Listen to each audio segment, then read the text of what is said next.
Headaches कभी किसी को नहीं पता था कि फिजियोथेरेपी सर दर्द भी ठीक कर रही है, परमानेंट क्योर हो रहा है, डायबिटिक लेवल्स को लो करती है, डायबिटीज में फिजियोथेरेपी हेल्प कर रही है। आपने महीनों का दर्द आप लिए घूम रहे हो, पेशेंट आके बोल देता है जी 6 महीने से पेन है, 8 महीने से पेन है जी, 2 साल से पेन है, 5 साल से दर्द है, हम तो इग्नोर कर लेते हैं जी, हम तो टैबलेट खा लेते हैं जी, हम तो सिकाई कर लेते हैं जी।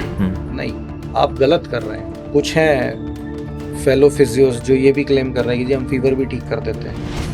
मैं जानना चाहता हूँ यार, मुझे भी बताओ, ये मुझे नहीं पता कि कैसे ठीक करते हो आप फीवर, मैं भी जानना चाहता हूँ। मैं पेशेंट को अगर ये क्लेम करता हूँ कि आपको स्टोन है, मैं आपको ठीक कर दूंगा, मैं झूठ बोल रहा हूँ, मैं नहीं कर सकता। पेशेंट जब अपनी प्रॉब्लम्स आपसे डिस्कस करना शुरू करता है ना, तो वो एक फेथ, एक कनेक्शन क्रिएट करना चाह रहा है आपके साथ, आपसे बात करना चाह रहा है, वो आपको अपनी बात बताना चाह रहा है। बहुत बार ऐसा होता है कि पेशेंट साइकोलॉजिकली डिस्टर्ब होता है, पेन उसको नहीं होता है, वो सिर्फ अपनी बात बता रहा है आपको। यहाँ प्लेसिबो इफेक्ट है। देखा होगा ना कि ज्यादातर हमारे कंट्री में फीमेल्स ज्यादा परेशान है पेन्स को लेकर, क्योंकि उनका जो लाइफस्टाइल है ना वो फिक्स है। 5 बजे उठना है, 11 बजे सोना है, उसके बीच में क्या करना है वो लिखा हुआ है, डायरी मेंटेन है, उसमें चेंज नहीं है। चेंज होना जरूरी है। हमारे कंट्री में सबसे बड़ी प्रॉब्लम है, हम ब्लड टेस्ट नहीं कराते, हम डरते हैं कहीं कुछ निकल आएगा। पेशेंट को मैं सलाह देता हूँ, आप अपना विटामिन डी चेक कराओ, B12 चेक कराओ, एक हेल्थ पैकेज ले लो, थायराइड देख लो। कहते ना डॉक्टर साहब, कोई बीमारी निकली आएगी, खामखा की स्ट्रेस हो जाएगी, टाइम से ठीक भी तो हो जाएगी। कोई कायरोप्रैक्टर थे, उन्होंने किन्हीं के साथ और वो गर्दन टूट गई। Sitting is the new smoking. अगर आप 2.5-3 घंटे से ज्यादा कुर्सी से चिपके हुए हो तो आपने अपनी बॉडी को उतना ही नुकसान पहुंचाया जितना आप 3-4 सिगरेट पी के नुकसान पहुंचा देते हो। आप गूगल का ज्ञान मत दो अपने डॉक्टर को जाके, आप उसको ये मत बताओ जी हाँ हमने ये पढ़ा था जी, हम गूगल पे देखा था ऐसे हो गया। नहीं नहीं नहीं यार, वो लर्नेड बंदा है, उसके पास नॉलेज है, एक्सपीरियंस है, उसने आप जैसे बहुत पेशेंट देखे हुए हैं। आज के पॉडकास्ट में हमारे गेस्ट हैं एक हाईली एक्सपीरियंस फिजियोथेरेपिस्ट डॉक्टर पारस ढाका, जिनके पास 17 साल का वैल्यूएबल एक्सपीरियंस है फिजियोथेरेपी की फील्ड में। उन्होंने हमें बताया कि फिजियोथेरेपी सिर्फ एक्सरसाइज या मसाज तक सीमित नहीं है, बल्कि ये एक प्रॉपर साइंटिफिक अप्रोच है पेन रिलीफ, इंजरी रिकवरी और बॉडी फंक्शनैलिटी इंप्रूव करने के लिए। हमने डॉक्टर पारस से ये भी समझा कि चाहे हेडेक हो, डायबिटीज हो या मस्कुलोस्केलेटल डिसऑर्डर, हर कंडीशन में फिजियोथेरेपी का एक इंपॉर्टेंट रोल होता है। यही नहीं, डॉक्टर पारस ने यह भी बताया कि पेन को अलग अलग ग्रेड्स में कैसे इवैल्यूएट किया जाता है, इलेक्ट्रोथेरेपी क्या होती है, फुट ड्रॉप कैसे ट्रीट होता है और पोस्ट सर्जरी रिकवरी में फिजियोथेरेपी कैसे काम आती है। तो अगर आप किसी भी तरह के पेन, स्टिफनेस या मोबिलिटी इशू से गुजर रहे हैं तो ये एपिसोड आपके लिए गेम चेंजर हो सकता है। तो चलिए शुरू करते हैं आज का ये एपिसोड। और अगर आपने अभी तक हमारे चैनल को सब्सक्राइब नहीं किया है तो हमारे चैनल को सब्सक्राइब कर लीजिए, क्योंकि आपका एक सब्सक्रिप्शन हमें मोटिवेट करता है आपके लिए ऐसा बेहतरीन कंटेंट बनाते रहने के लिए। Hi sir, welcome to the Misfit Humans podcast. Hi Dhruv, how are you? Absolutely fine sir. आज का पॉडकास्ट हम थोड़ा सा एजुकेशनल, थोड़ा सा लोगों को जागरूक करने के लिए, थोड़ा सा कहीं ना कहीं जो मैल प्रैक्टिसेस हो रही हैं मार्केट में उनके बारे में भी जानने की कोशिश करेंगे।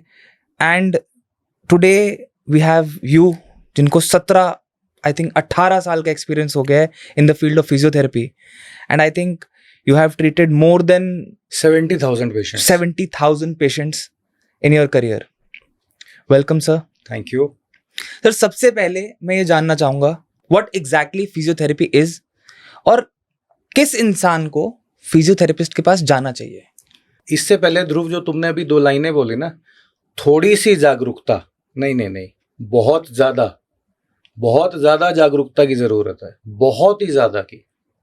जो मैल प्रैक्टिस वर्ड आपने यूज किया ना, थोड़ी नहीं हो रही है, बहुत ज्यादा हो रही है। ये सारी बातें जब तक क्लियर नहीं होंगी ना, तब तक बात नहीं बन सकती।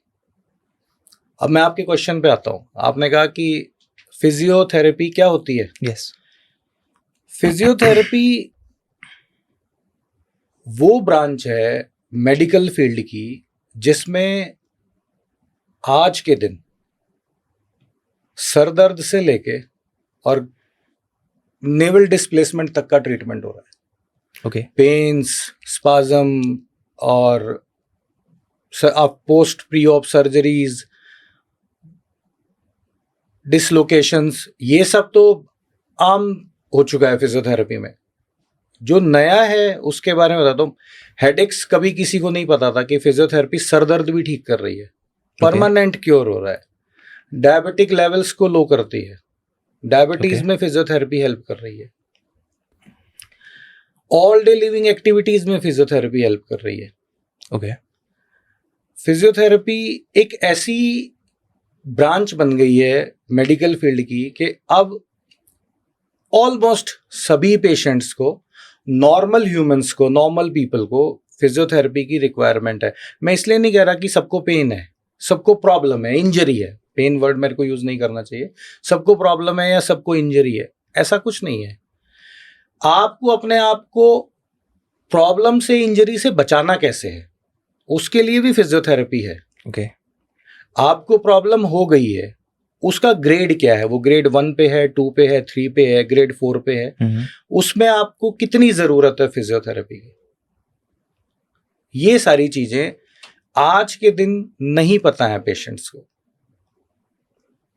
आज भी ऐसी कंडीशंस हैं, माइल्ड सा स्पाज्म है। छोटा सा एग्जांपल देता हूँ।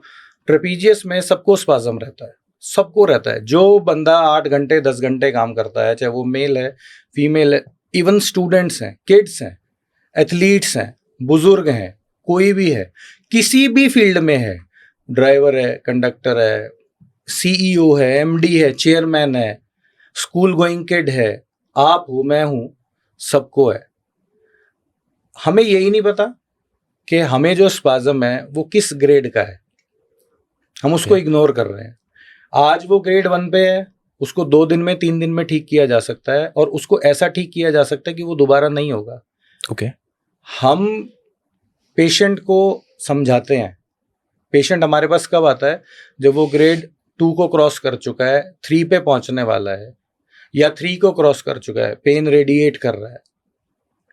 फिर पेशेंट कंफ्यूज हो जाता है कि मेरा पेन ट्रैप से मेरी बाजू में आ रहा है, नर्व में कोई इंपिंजमेंट हो गई है, कहीं से नर्व कंप्रेस हो गई है, कहीं से स्पाइन में, सर्वाइकल स्पाइन में कोई प्रॉब्लम आ गई है, या मुझे कुछ और नर्व से रिलेटेड प्रॉब्लम हो गई है। ओके। फिर उसको समझाना पड़ता है, उसको एक्सप्लेन करना पड़ता है।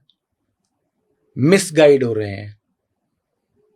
अब मैं इसमें ज़्यादा डिटेल में नहीं बोलूँगा कि वो मिसगाइड कहाँ से हो रहे हैं, नहीं तो दूसरी फ्रेटर्निटी वाले मुझसे लड़ने लग जाएंगे।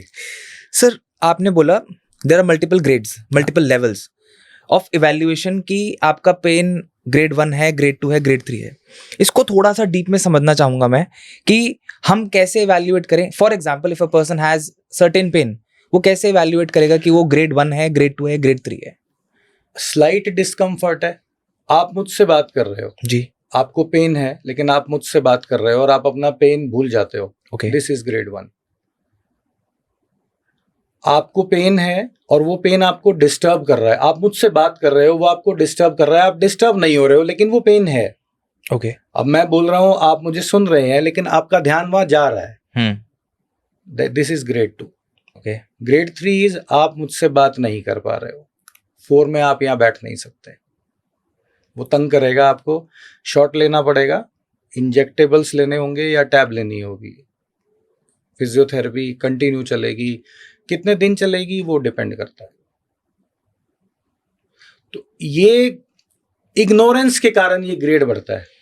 ग्रेड 1 में हम इग्नोर करते हैं, हम ध्यान ही नहीं देते उसके ऊपर, जबकि होना ये चाहिए कि प्रॉब्लम आई है, बच्चा सुबह स्कूल जाने के लिए उठता है तो मदर क्या ध्यान दिलाती है, बेटा ये नहीं करना, स्वेटर मत उतारना, कोट मत खोलना, ब्लेजर नहीं उतारना, ये नहीं करना, मैंने ये रखा है, ये टाइम से खा लेना, ठंडा पानी मत पीना, स्कूल में खुले में मत जाना। ये क्या है, ये इंस्ट्रक्शंस क्या है? ये ग्रेड 1 से पहले की इंस्ट्रक्शंस हैं जो क्योर करने के लिए बनी हुई हैं।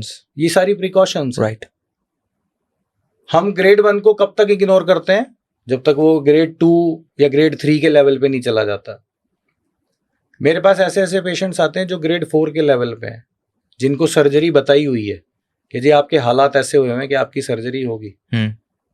फिर चैलेंज हमारे लिए खड़ा होता है कि हम पेशेंट की सर्जरी को किसी तरीके से टालें। बहुत पेशेंट्स की टलती है, बहुत की टलती है, बट वो टाइम लेती है। दूसरी एक प्रॉब्लम ये भी है कि आपने महीनों का दर्द आप लिए घूम रहे हो, पेशेंट जी। आके बोल देता है जी 6 महीने से पेन है, 8 महीने से पेन है जी, 2 साल से पेन है, 5 हम्म। साल से दर्द है, हम तो इग्नोर कर लेते हैं जी, हम तो हम्म। टैबलेट खा लेते हैं जी, हम्म। हम तो सिकाई कर लेते हैं जी, हम्म। हमारे पड़ोस में केमिस्ट है जी, हम तो उससे एक दवाई ले आते हैं, उससे बिल्कुल ठीक हो जाते हैं। नहीं, आप गलत कर रहे हैं, आप गलत कर रहे हैं। आपकी शर्ट का बटन टूटा है, यहाँ बटन ही लगेगा, आप सेफ्टी पिन लगा के टाइम पास कर रहे हो, आप काम चला सकते हो, बट द एक्चुअल जो कॉज है, उसका जो एक्चुअल आंसर है वो बटन ही है, वो बटन ही लगाना होगा। आप उस पे पैच नहीं लगा सकते, आप उसको सिल नहीं सकते, आप उस पे सेफ्टी पिन नहीं लगा सकते। राइट। स्पाज्म अगर आपको आ रहा है तो आपको उसको वहीं स्टॉप करना चाहिए। आपने देखा होगा ना, ऐसे करते रहते हैं लोग, थोड़ा दर्द हो रहा है यार, थोड़ा स्ट्रेच कर लूंगा ना ठीक हो जाएगा, जिम जाऊंगा हैवी वेट उठा लूंगा ठीक हो जाएगा। आपको पहले से ही जुकाम है, आप आइसक्रीम खाएंगे उसके ऊपर? नहीं। आपको पहले ही पेन है, आप उसके ऊपर जिम जा रहे हो, ट्रेनर्स भी बोल देते हैं अरे कुछ नहीं है सर, आप आइए मैं ये करवा दूंगा वो करवा दूंगा, आप ऐसे हो जाओगे वैसे हो जाओगे। फिर चैलेंज हमारे लिए खड़ा हो जाता है कि तुमने 6 महीने से तुमने दर्द रखा हुआ है, अब तुम पारस के पास आए हो तो तुम डॉक्टर पारस से चाहते हो कि सर वो आप वो जो आपकी वो हैरी पॉटर वाली जो वैंड है ना, आप उसको घर बुलाते हो हर रोज, उसे घर मत भूल के आया करो, उसे प्लीज साथ लेके आया करो, उसे ऐसे अपनी पॉकेट में से निकालो और कुछ करके और यूं करो और पेन गायब। Sir what are the major misconceptions about physiotherapy? बहुत सारे हैं, बहुत सारे हैं, गिनती नहीं है। जैसे आपने अभी कहा कि बहुत सारे लोग सोचते हैं कि चुटकी बजाते ही ट्रीटमेंट हो हाँ, जाएगा, बिल्कुल। ऐसे और भी बहुत सारी चीजें हाँ, होंगी। वो जैसे मेडिसिन है, आपने मेडिसिन खाई, मैंने अभी बटन का एग्जांपल दिया ना, आपने मेडिसिन खा ली, नो डाउट वो अपना काम करेगी, उसका काम ही पेन को खत्म करना है, लेकिन वो पेन पे काम कर रही है, वो आपकी प्रॉब्लम पे काम नहीं कर रही है। प्रॉब्लम एज इट इज है, शर्ट फटी है तो हमें उसको सिलना होगा, हमें उसे रफू कराना होगा। हम फटी हुई शर्ट पे काम कर सकते हैं, या तो हम फटी हुई पहनते रहेंगे वो और फट जाएगी, या हम उसको हैंगर में लगा के अलमीरा में लगा देंगे, लेकिन शर्ट फटी तो हुई है ना, अलमीरा में अपने आप तो नहीं सिलेगी, वो फटी तो हुई ही है। क्योर है, आप अपने डॉक्टर के पास जाइए, I am not saying physio के पास ही आओ, ऑर्थो से मिलो, न्यूरो से मिलो, जनरल से मिलो, वैद हकीम से मिलो, किसी से तो मिलो, डिस्कस करो, वो आपको बताएंगे कि आपको ये समस्या है, आपको इसके लिए टैब लेनी है, आपको इसके लिए ऑइंटमेंट चाहिए, आपको इसके लिए गर्म पानी से सेकना है, ठंडे से सेकना है, आपको रेस्ट करना है, आपको प्रिकॉशन फॉलो करनी है, आपको झुकना नहीं है, ऊपर नहीं देखना है, आपको दाएं बाएं सडन मूव्स नहीं करनी है, कुछ सीखो समझो, लेकिन नहीं। आपने भी कहा कि गर्म सिकाई करनी है, ठंडी सिकाई करनी है। हाँ। यहाँ से एक क्वेश्चन मेरे दिमाग में आता है कि ठंडी सिकाई कब करनी चाहिए और गर्म सिकाई कब करनी चाहिए? फर्स्ट 72 आवर्स में जो कोल्ड पैक्स हैं वो एक बहुत स्ट्रॉन्ग और अच्छे पेन किलर से भी ज्यादा अच्छा काम करते हैं। ओके। उसके बाद बॉडी टू बॉडी वेरी करता है। अब जैसे विंटर्स हैं, नॉर्मली एक थ्योरी है कि स्पाज्म हॉट पैक से इंक्रीज हो जाता है। ओके। लेकिन विंटर्स में हम नहाते भी तो गर्म पानी से ही, जी। नहाने में इंसान 8-10 मिनट तो लगाता ही है। राइट। तो 8-10 मिनट अगर हम माइल्ड टेम्परेचर पे, जो कि कोल्ड नहीं है, 50, 60, 70 डिग्री पे अगर हम उसको सेक लेते हैं तो हमें रिलीफ आ जाता है। सेकना क्या है मैं आपको बताता हूँ। कोल्ड पैक और हॉट पैक का मैकेनिज्म क्या है। ओके। बॉडी में जहां टेम्परेचर चेंज हो रहा है, जहां मसल में रिलैक्सेशन और कॉन्ट्रैक्शन आ रही है, जहां पंपिंग एक्शन आ रहा है, वहां से पेन अपने आप गायब होना स्टार्ट हो जाता है। टैब भी यही काम करती है। आपके सर में दर्द है, आप हाथ से दबाते हो, आपके हाथ पे दवाई लगी हुई है? नहीं लगी हुई ना, तो वो क्यों पेन चला जाता है? आपकी बाजू में दर्द है, हमारे बड़े घर में अक्सर कंप्लेंट करते हैं भाई पैरों में दर्द है, थक गए हैं, आप पैर दबा दो, तो वो क्या है, हाथ पे ऑइंटमेंट तो नहीं लगा ना, मूव वोवरॉन डायनापार तो नहीं लगी ना हाथ पे कि वो फादर के पजामे के ऊपर से वो अंदर जाए जा रही है और उनको रिलीफ आए जा रहा है। ऐसा नहीं है। हम पंपिंग एक्शन कर रहे हैं, हम टेम्परेचर चेंज कर रहे हैं, हम मसल में कॉन्ट्रैक्शन रिलैक्सेशन लेके आ रहे हैं। उस पंपिंग एक्शन से ब्लड का फ्लो इंक्रीज हो रहा है। जहां ब्लड का फ्लो इंक्रीज हो रहा है वहां पेन में रिलीफ आ रहा है। मेरी मशीन्स भी यही काम करती हैं। मेरे हॉट पैक भी यही काम करते हैं। हम जब एक्सरसाइज करते हैं तो हम क्या कर रहे होते हैं, पंपिंग ही कर रहे होते हैं ना हम मसल की, उससे रिलीफ आता है, साइज ग्रो होता है, गुड मसल्स आती हैं। जो आप जिम में जाके एक्सरसाइज करते हो, आप अच्छे फिट इंसान हैं, आप रेगुलर जिम जाते हैं तो यही तो करते हैं। सर फिजियोथेरेपी में ना काफ़ी सारे मिथ्स हैं कि फिजियोथेरेपी के लिए में जाएंगे तो हमारा पेन और इंक्रीज हो जाएगा। कभी कभी लोग कहते हैं कि फिजियोथेरेपी कराने के बाद डिस्कम्फर्ट होना स्टार्ट हो जाता है। तो what is the level of discomfort और pain a person can experience while you go for physiotherapy? सी,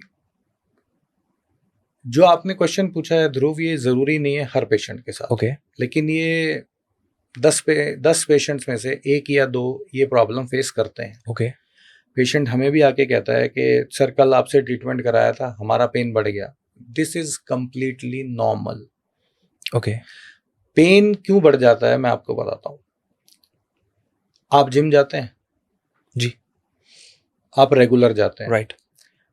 आपने अपने डे डिफाइन किए हुए हैं, आज मंडे है, आज मुझे चेस्ट करनी है, आज ट्यूसडे है, आज मुझे बाइसेप्स ट्राइसेप्स करने हैं, आज फ्राइडे है, आज मुझे लेग्स करने हैं, आज सैटरडे है, आज मैं एब्स पे काम करूंगा, आज संडे है, आज मेरा रेस्ट है। सिंपल।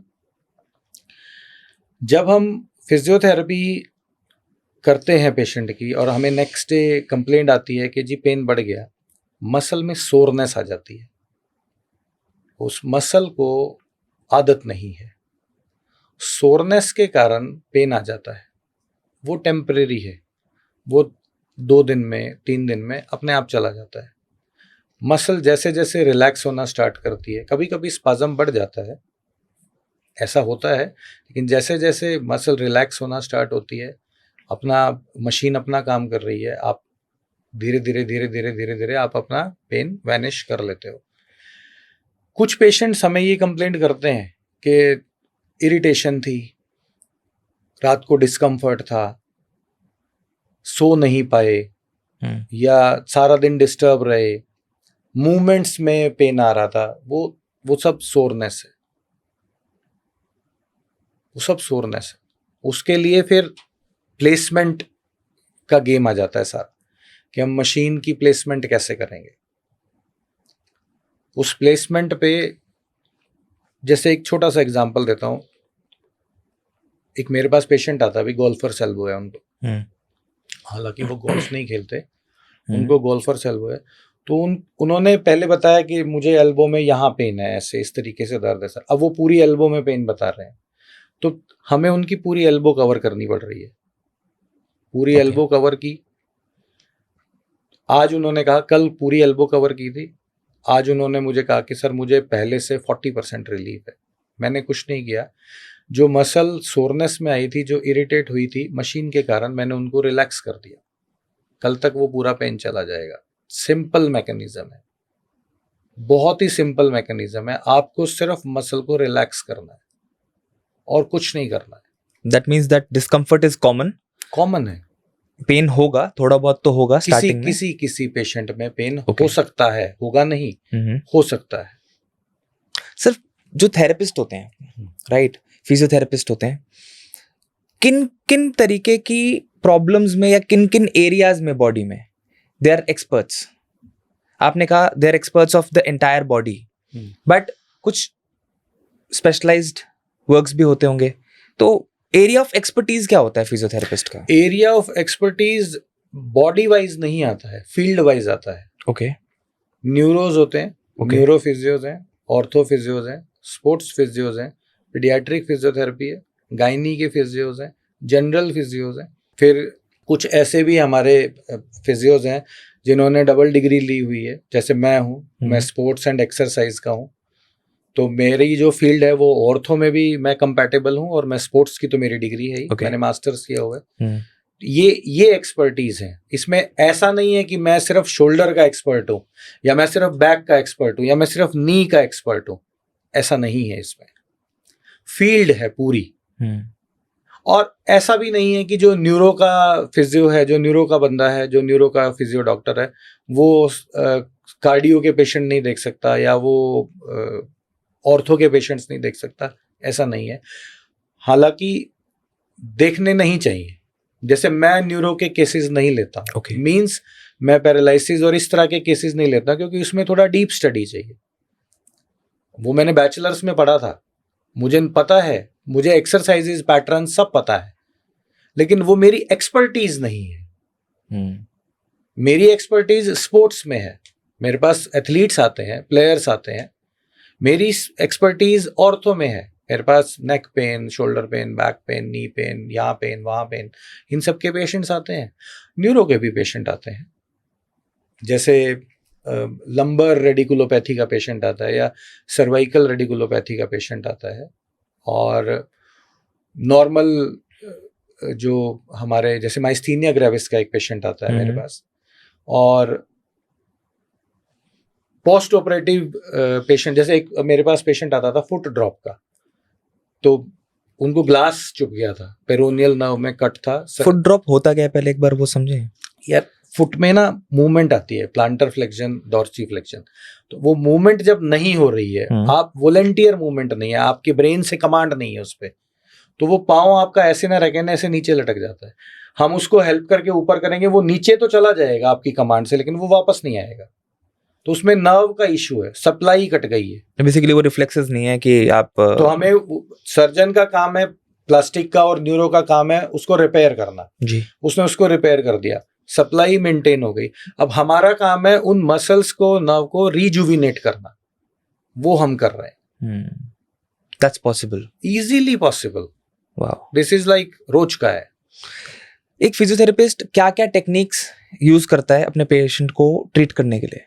बहुत सारी है, जैसे नॉर्मल फिजियोथेरेपी है, मशीन्स हैं, हॉट पैक्स हैं, कोल्ड पैक्स हैं, स्ट्रेंथनिंग एक्सरसाइजेज हैं, स्ट्रेचिंग्स हैं, मोबिलाइजेशन है, मैनिपुलेशन है, और भी बहुत सारी हैं।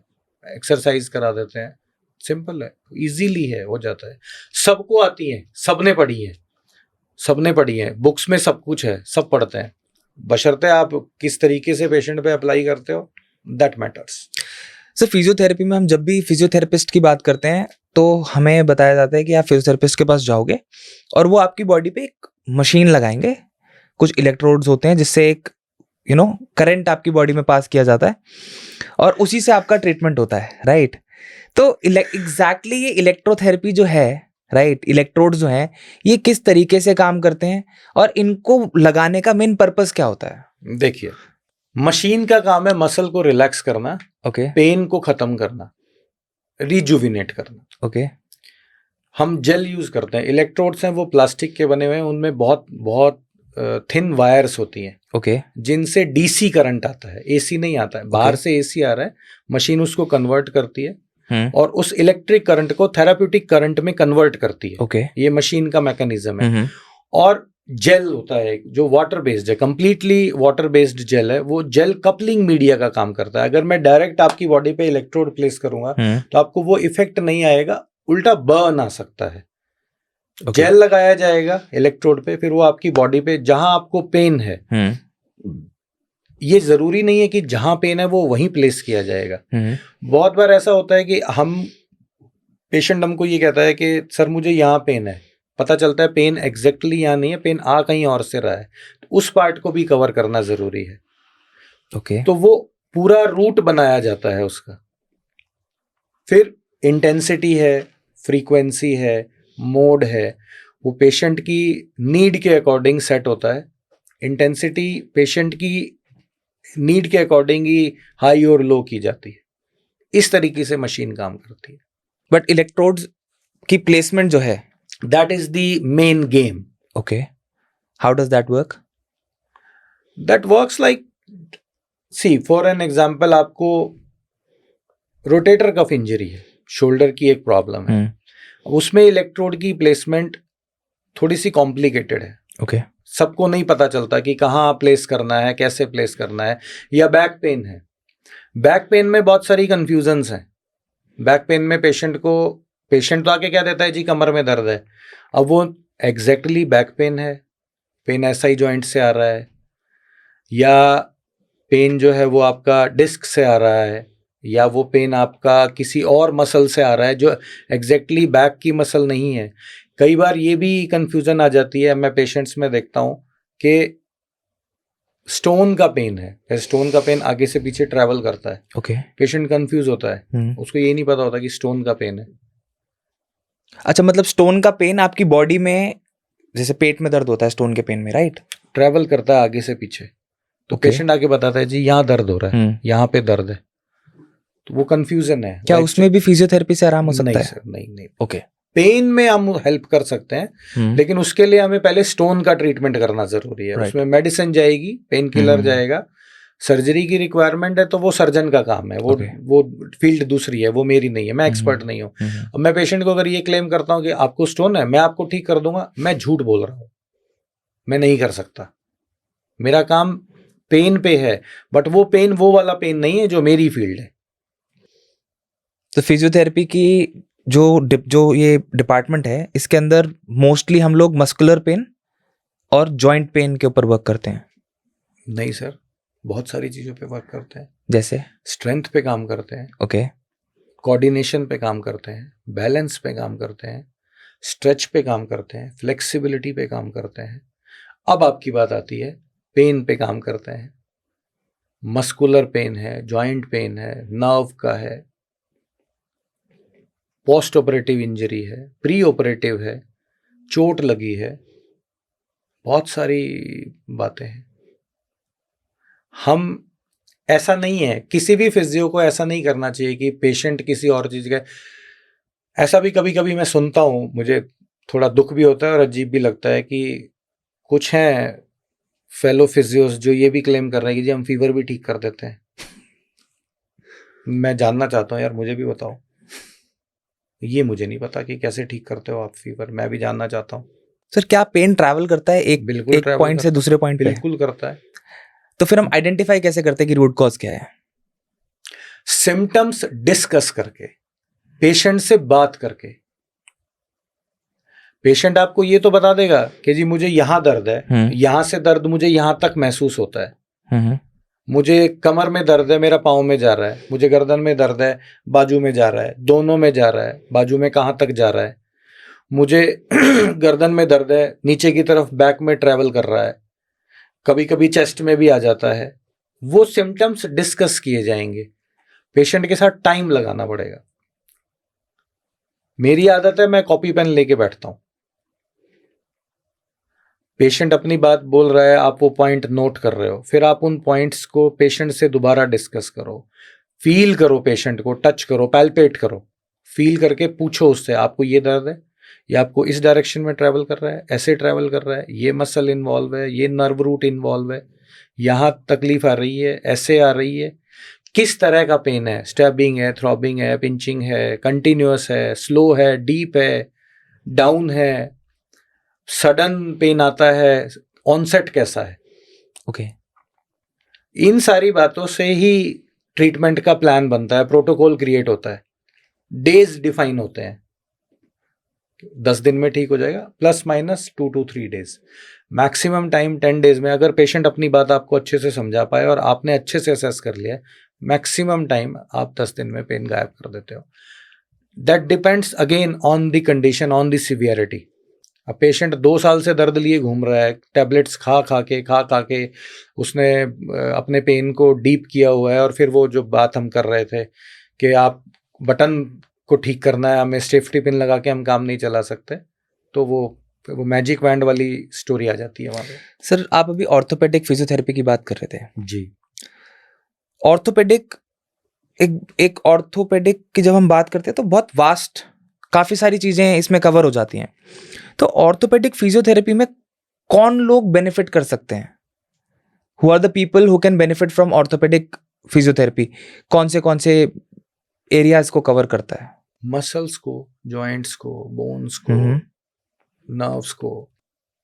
इसमें क्वेश्चन ऐसे आता है ध्रुव, मैं आपको बताता हूँ, पेन कहाँ से आ रहा है, कितना आ रहा है, कब आ रहा है, क्यों आ रहा है, कैसे आ रहा है, ये सारे क्वेश्चंस जब आप पेशेंट से पूछोगे ना, इवन आप भी जब आप डिस्कस कर लोगे, अगर आप if you are a physio, आपने पेशेंट से डिस्कस किया, भले ही आप स्टूडेंट हैं, मैं नहीं कह रहा आप फील्ड में आपको इतना एक्सपीरियंस हो गया है, आप स्टूडेंट हैं, आप भी डायग्नोस कर सकते हो, बशर्ते आप उस लेवल पे हो। फर्स्ट ईयर का बच्चा कैसे डायग्नोस करेगा, लेकिन फाइनल ईयर का बच्चा जरूर डायग्नोस कर लेगा। पेशेंट जब अपनी अपनी प्रॉब्लम्स आपसे डिस्कस करना शुरू करता है ना, तो वो एक फेथ, एक कनेक्शन क्रिएट करना चाह रहा है आपके साथ, आपसे बात करना चाह रहा है, वो आपको अपनी बात बताना चाह रहा है। बहुत बार ऐसा होता है कि पेशेंट साइकोलॉजिकली डिस्टर्ब होता है, पेन उसको नहीं होता है, वो सिर्फ अपनी बात बता रहा है आपको, तो यहाँ प्लेसिबो इफेक्ट है। ओके। वो बात करने से एक्सपीरियंस के साथ आपको पता लग जाता है कि हाँ नहीं पेन है। जैसे पेशेंट आके आपको कहेगा कि जी बहुत दर्द है, बहुत ज़्यादा दर्द है, बर्दाश्त नहीं हो रहा डॉक्टर साहब, मैं तो मर सकता हूँ, इतना दर्द है। और आप उनसे बात कर रहे हो, आप सिम्टम्स जानने की कोशिश कर रहे हो, और सडनली वो स्माइल करने लगता है। कोई बात ऐसी आ जाती है बातचीत में कि वो पेशेंट स्माइल करता है, तो आप ये अंदाज़ा नहीं लगा पाते, कन्फ्यूज़न है यहाँ पे कि अभी स्माइल की, अभी 2 मिनट पहले दर्द से मर रहे थे। तो what you're trying to say is pain can also be superficial. Many times. मतलब हम बोलते हैं एक फंक्शनल डिजीज होता है, राइट? और एक डिजीज इंसान को होता है जो वो सोच रहा होता है कि यार मुझे है। नहीं, मैं ये नहीं कह रहा हूँ, साइकोलॉजिकली डिस्टर्बेंस की बातचीत नहीं हो रही है। वो एग्जैक्टली पेन है, एनाटॉमिकली एंड फिजियोलॉजिकली वो परेशान है, ओके, लेकिन वो आपको एक्सप्लेन नहीं कर पा रहा है। वो सिवियरिटी जो वो बताना चाह रहा है ना, कि वो बता रहा है 10 आउट ऑफ 10 पेन है। अगर हम ग्लासगो कोमा स्केल पे जाते हैं तो 0 to 10 का स्केल है। पेशेंट आपको बता रहा है 10 आउट ऑफ 10 पेन है, लेकिन वो एग्जैक्टली 10 आउट ऑफ 10 नहीं है, वो 4, 5, 6 पे वेरी कर रहा है। जिसको 10 आउट ऑफ 10 पेन होता है ना, वो बैठ नहीं सकता आपके साथ, वो हाय तौबा मचा के रखता है। जब पेशेंट 10 आउट ऑफ 10 पेन लेके आता है तो वो व्हील चेयर पे आता है, या उसे 2 लोग पकड़ के लेके आते हैं, हाय तौबा मची हुई होती है। इस तरह की कंफ्यूजन्स को समझना बहुत जरूरी है। पेशेंट को ये बताना जरूरी है कि आपको जो पेन है वो बताएगा बहुत दर्द है, बहुत दर्द है। आप उसको ये मत कहो नहीं नहीं आपको कहाँ, आपको आप बहुत दर्द है कह रहे हो, ये 10 आउट ऑफ 10 पेन नहीं है, ये तो 10 आउट ऑफ 6 पेन है। नहीं, आप उसको मत कहिए। आप उसको कहेंगे, पेशेंट के दिमाग में 2 बातें आ सकती हैं। पहला, अरे हाँ डॉक्टर साहब तो ठीक कह रहे हैं, जो कि ना के बराबर है, नहीं आती। वो ये सोच सकता है यार मैं अपनी प्रॉब्लम बता रहा हूँ, ये मेरे को झूठा समझ रहे हैं। पेशेंट को फील करना, कनेक्शन बिल्ड करना, पेशेंट को समझाना, ये ट्रीटमेंट करने से ज्यादा जरूरी है। मैं अपने हर पेशेंट से जितनी देर वो मुझसे बात करना चाहता है ना, प्रॉब्लम से रिलेटेड, मैं बात करता हूँ। मेरी थ्योरी वैसी नहीं है कि हाँ आप आए, हाँ जी बताइए ये तकलीफ है, ऐसे है वैसे, चलो अंदर। नहीं, यू हैव टू लिसन। आप उसको सुनो। अगर वो आधा घंटा लगाना चाहता है ना, तो आपको आधा घंटा सुनना चाहिए उसको। आप सुनिए, भले ही आपकी ओपीडी कितनी ही चल रही है, बाहर 10 पेशेंट वेट कर रहे हैं, कोई बात नहीं, वो भी आपकी कंसल्टेशन पे करके आया है, उसको पूरा हक है कि वो भी 20 मिनट 25 मिनट आपके साथ लगाए। जब तक आप उसको सुनोगे नहीं, वो कनेक्शन नहीं बना सकता आपके साथ। आप भी बहुत डॉक्टर्स के पास गए होंगे, फैमिली मेंबर्स को लेके गए होंगे, फ्रेंड्स के साथ गए होंगे, आपने बहुत बार बाहर निकल के ऐसा कहा होगा, यार डॉक्टर साहब ने पूरी बात सुनी, ध्यान से सुनी, समझ आ गई उनको। क्योंकि जब आप सुनते हो तो आप जो वो कनेक्शन बन जाता है ना, तो आप हाथ सीधा वहीं जाता है जहाँ एग्जैक्टली पेशेंट की प्रॉब्लम होती है। आप उसको पैल्पेट करके और ये बताते हो यहाँ दर्द है आपको, तो कहता है हाँ डॉक्टर साहब बिल्कुल यहीं दर्द है, सही पकड़ लिया आपने। वो फेथ क्रिएट हो गया। अब आप हर रोज उसको बुलाओ, उससे बात करो, नॉर्मल मशीन लगाओ, हॉट पैक दे दो, वो ठीक हो जाएगा। Trust the exact word. और आपने बहुत बार ऐसा भी हो, यार सुनी तो है ही नहीं इसने हमारी पूरी बात, इन्हें 4 दवाइयां लिख दी, पता नहीं ढंग से सुना तो है नहीं, दवाइयां ठीक भी लिखी हैं कि नहीं लिखी हैं। बेसिकली कॉज पे वर्क करना ज्यादा इंपॉर्टेंट है। एग्जैक्टली। मैंने कहा ना, ट्रीटमेंट तो सेकंड पार्ट है, पहला पार्ट है आप पहले पेशेंट को फील तो कर लो। यार आप मशीन लगा रहे हो, मशीन कहीं ना कहीं कुछ तो काम कर रही है, राइट। प्रोटोकॉल है कि 5 डेज में, 7 डेज में, 10 डेज में पेशेंट ठीक हो जाना चाहिए, ये आइडियल प्रोटोकॉल है। ओके। नॉर्मल सीवियरिटी की बात हो रही है, हम्म। ये आइडियल प्रोटोकॉल है। 10 दिन, 12 दिन, 7 दिन, 8 दिन ऐसे ठीक हो जाता है। आपने फील ही नहीं किया पेशेंट को, पेशेंट ने कह दिया जी यहाँ दर्द है। कहाँ से आ रहा है ये पेन? एग्जैक्टली वहीं से आ रहा है। कितना डीप डाउन है, रूट कॉज। रूट कॉज क्या है? आपने पूछा आप क्या करते हो? भाई क्या पता उन्होंने घर में बहुत भारी सामान उठाया है, उन्होंने किसी भारी चीज को खींचा है, धक्का दिया है। आपको ये मालूम है, अक्सर मैं आपको एक एग्जांपल देता हूं, बड़ी उम्र की फीमेल्स आती हैं, उनको ट्रैप्स में स्पाज्म होता है। हम उनसे पूछते हैं जी आप कोई काम करते हो? मैं तो हाथ भी नहीं लगाती काम के। बेटा मैं तो पानी का गिलास भी इधर से उधर नहीं रखती। डॉक्टर साहब मैं आपको बता दूं। फिर पेन क्यों आ रहा है? क्योंकि वो जो दादी के पोते हैं ना, और जो पोतियां हैं ना, वो दादी की गोद में रहती हैं हर वक्त। पैदा हुए बच्चे में 3 किलो वजन होता है। 6 महीने, 8 महीने, 10 महीने के बच्चे को क्या समझोगे आप? सही बात है। हम बहुत इजीली कैजुअली कह देते हैं 6 महीने का है, वो 6 महीने के में 6-7 किलो वजन है, जो दादी के लिए बहुत ज्यादा वेट है। एक 60, 65, 70 की जो फीमेल है, जो पेशेंट है, उसके लिए 7 किलो 8 किलो वजन बहुत ज्यादा वेट है। ये उनको कोई नहीं बता रहा कि जी ये पोता पोती आपने गोद में लेनी है, आपने इनके साथ खेलना है, आपको इन्हें खिलाना है, आपको इनका वो करना है, पालन पोषण करना है, जो भी आपने करना है। आपका बच्चा है, आप इनको ब्लेस कर रहे हो, गोद में लेके कर लो। पहले बैठो, बच्चे को गोद में लो, फिर आप इनको ब्लेस करो। आप इन्हें उठाए उठाए मत घूमो। गोद में बैठ के गोद में लेने से वो प्यार कम नहीं होगा, आप ठीक हो जाओगे। तो ये कब आएगा? ये तब आएगा ना जब आप पेशेंट को फील कर लोगे। आप आए, आपने पूछा मुझे दर्द है, हाँ दर्द है, चलो निडल लगा दो, कब कर दो, मशीन लगा दो, हॉट पैक दे दो, इतने पैसे जमा कर दो, कल आना जी, ये आपका टाइम है, ये स्लॉट है, हो गया इलाज।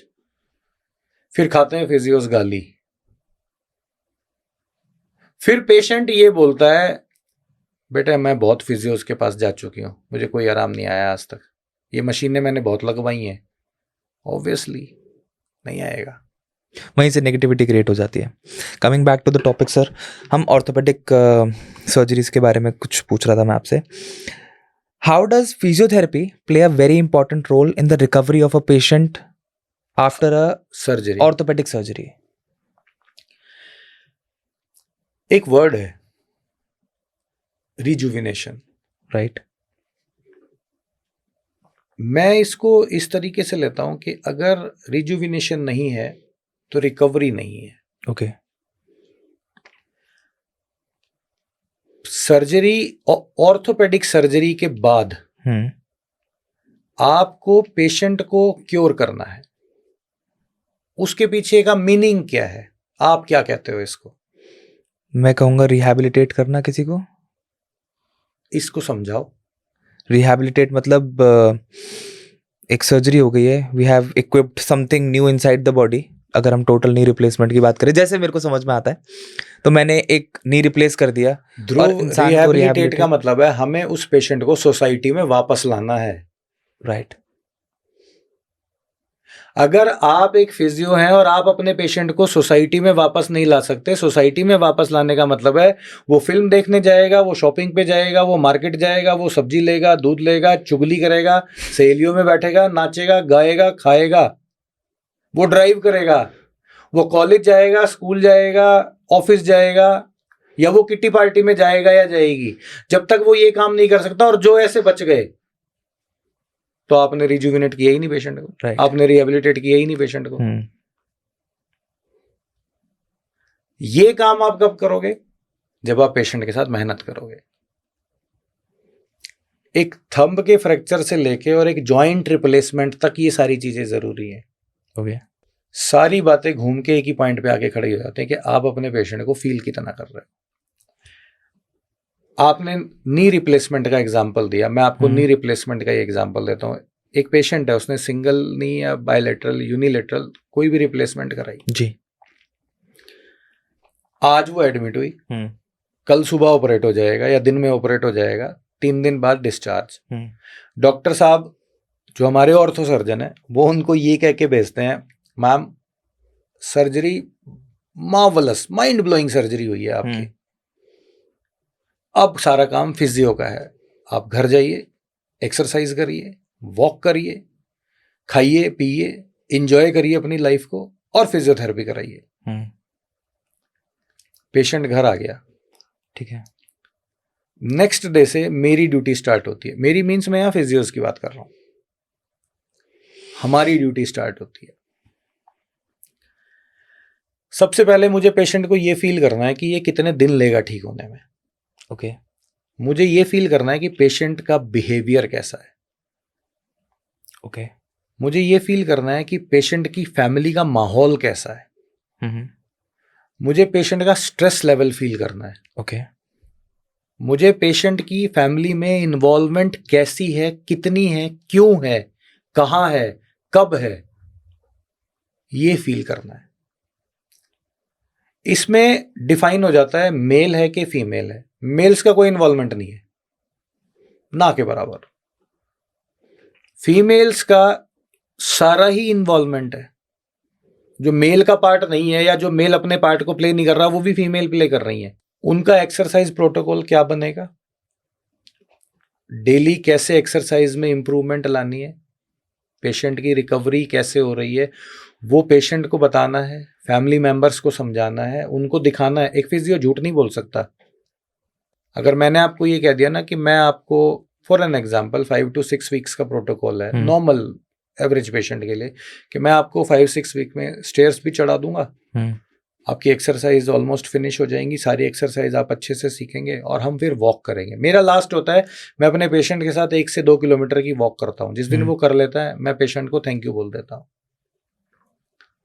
एक रिश्ता जुड़ता है आपका, आप लाइफ लॉन्ग उनके फिजियो बनते हैं। लाइफ में उनको आगे कभी भी प्रॉब्लम आएगी, 2 साल बाद, 5 साल बाद, 10 साल बाद आपके पास फोन आएगा और शायद पहला फोन आप ही के पास आएगा, क्योंकि डॉक्टर साहब ने तो 5 दिन अपने पास रखा है जिसमें वो सुबह शाम मिले हैं। फिर उसके बाद एक रिव्यू 14th डे है जिस दिन स्टेपल्स रिमूव होने हैं, फिर एक रिव्यू 30th डे पे है।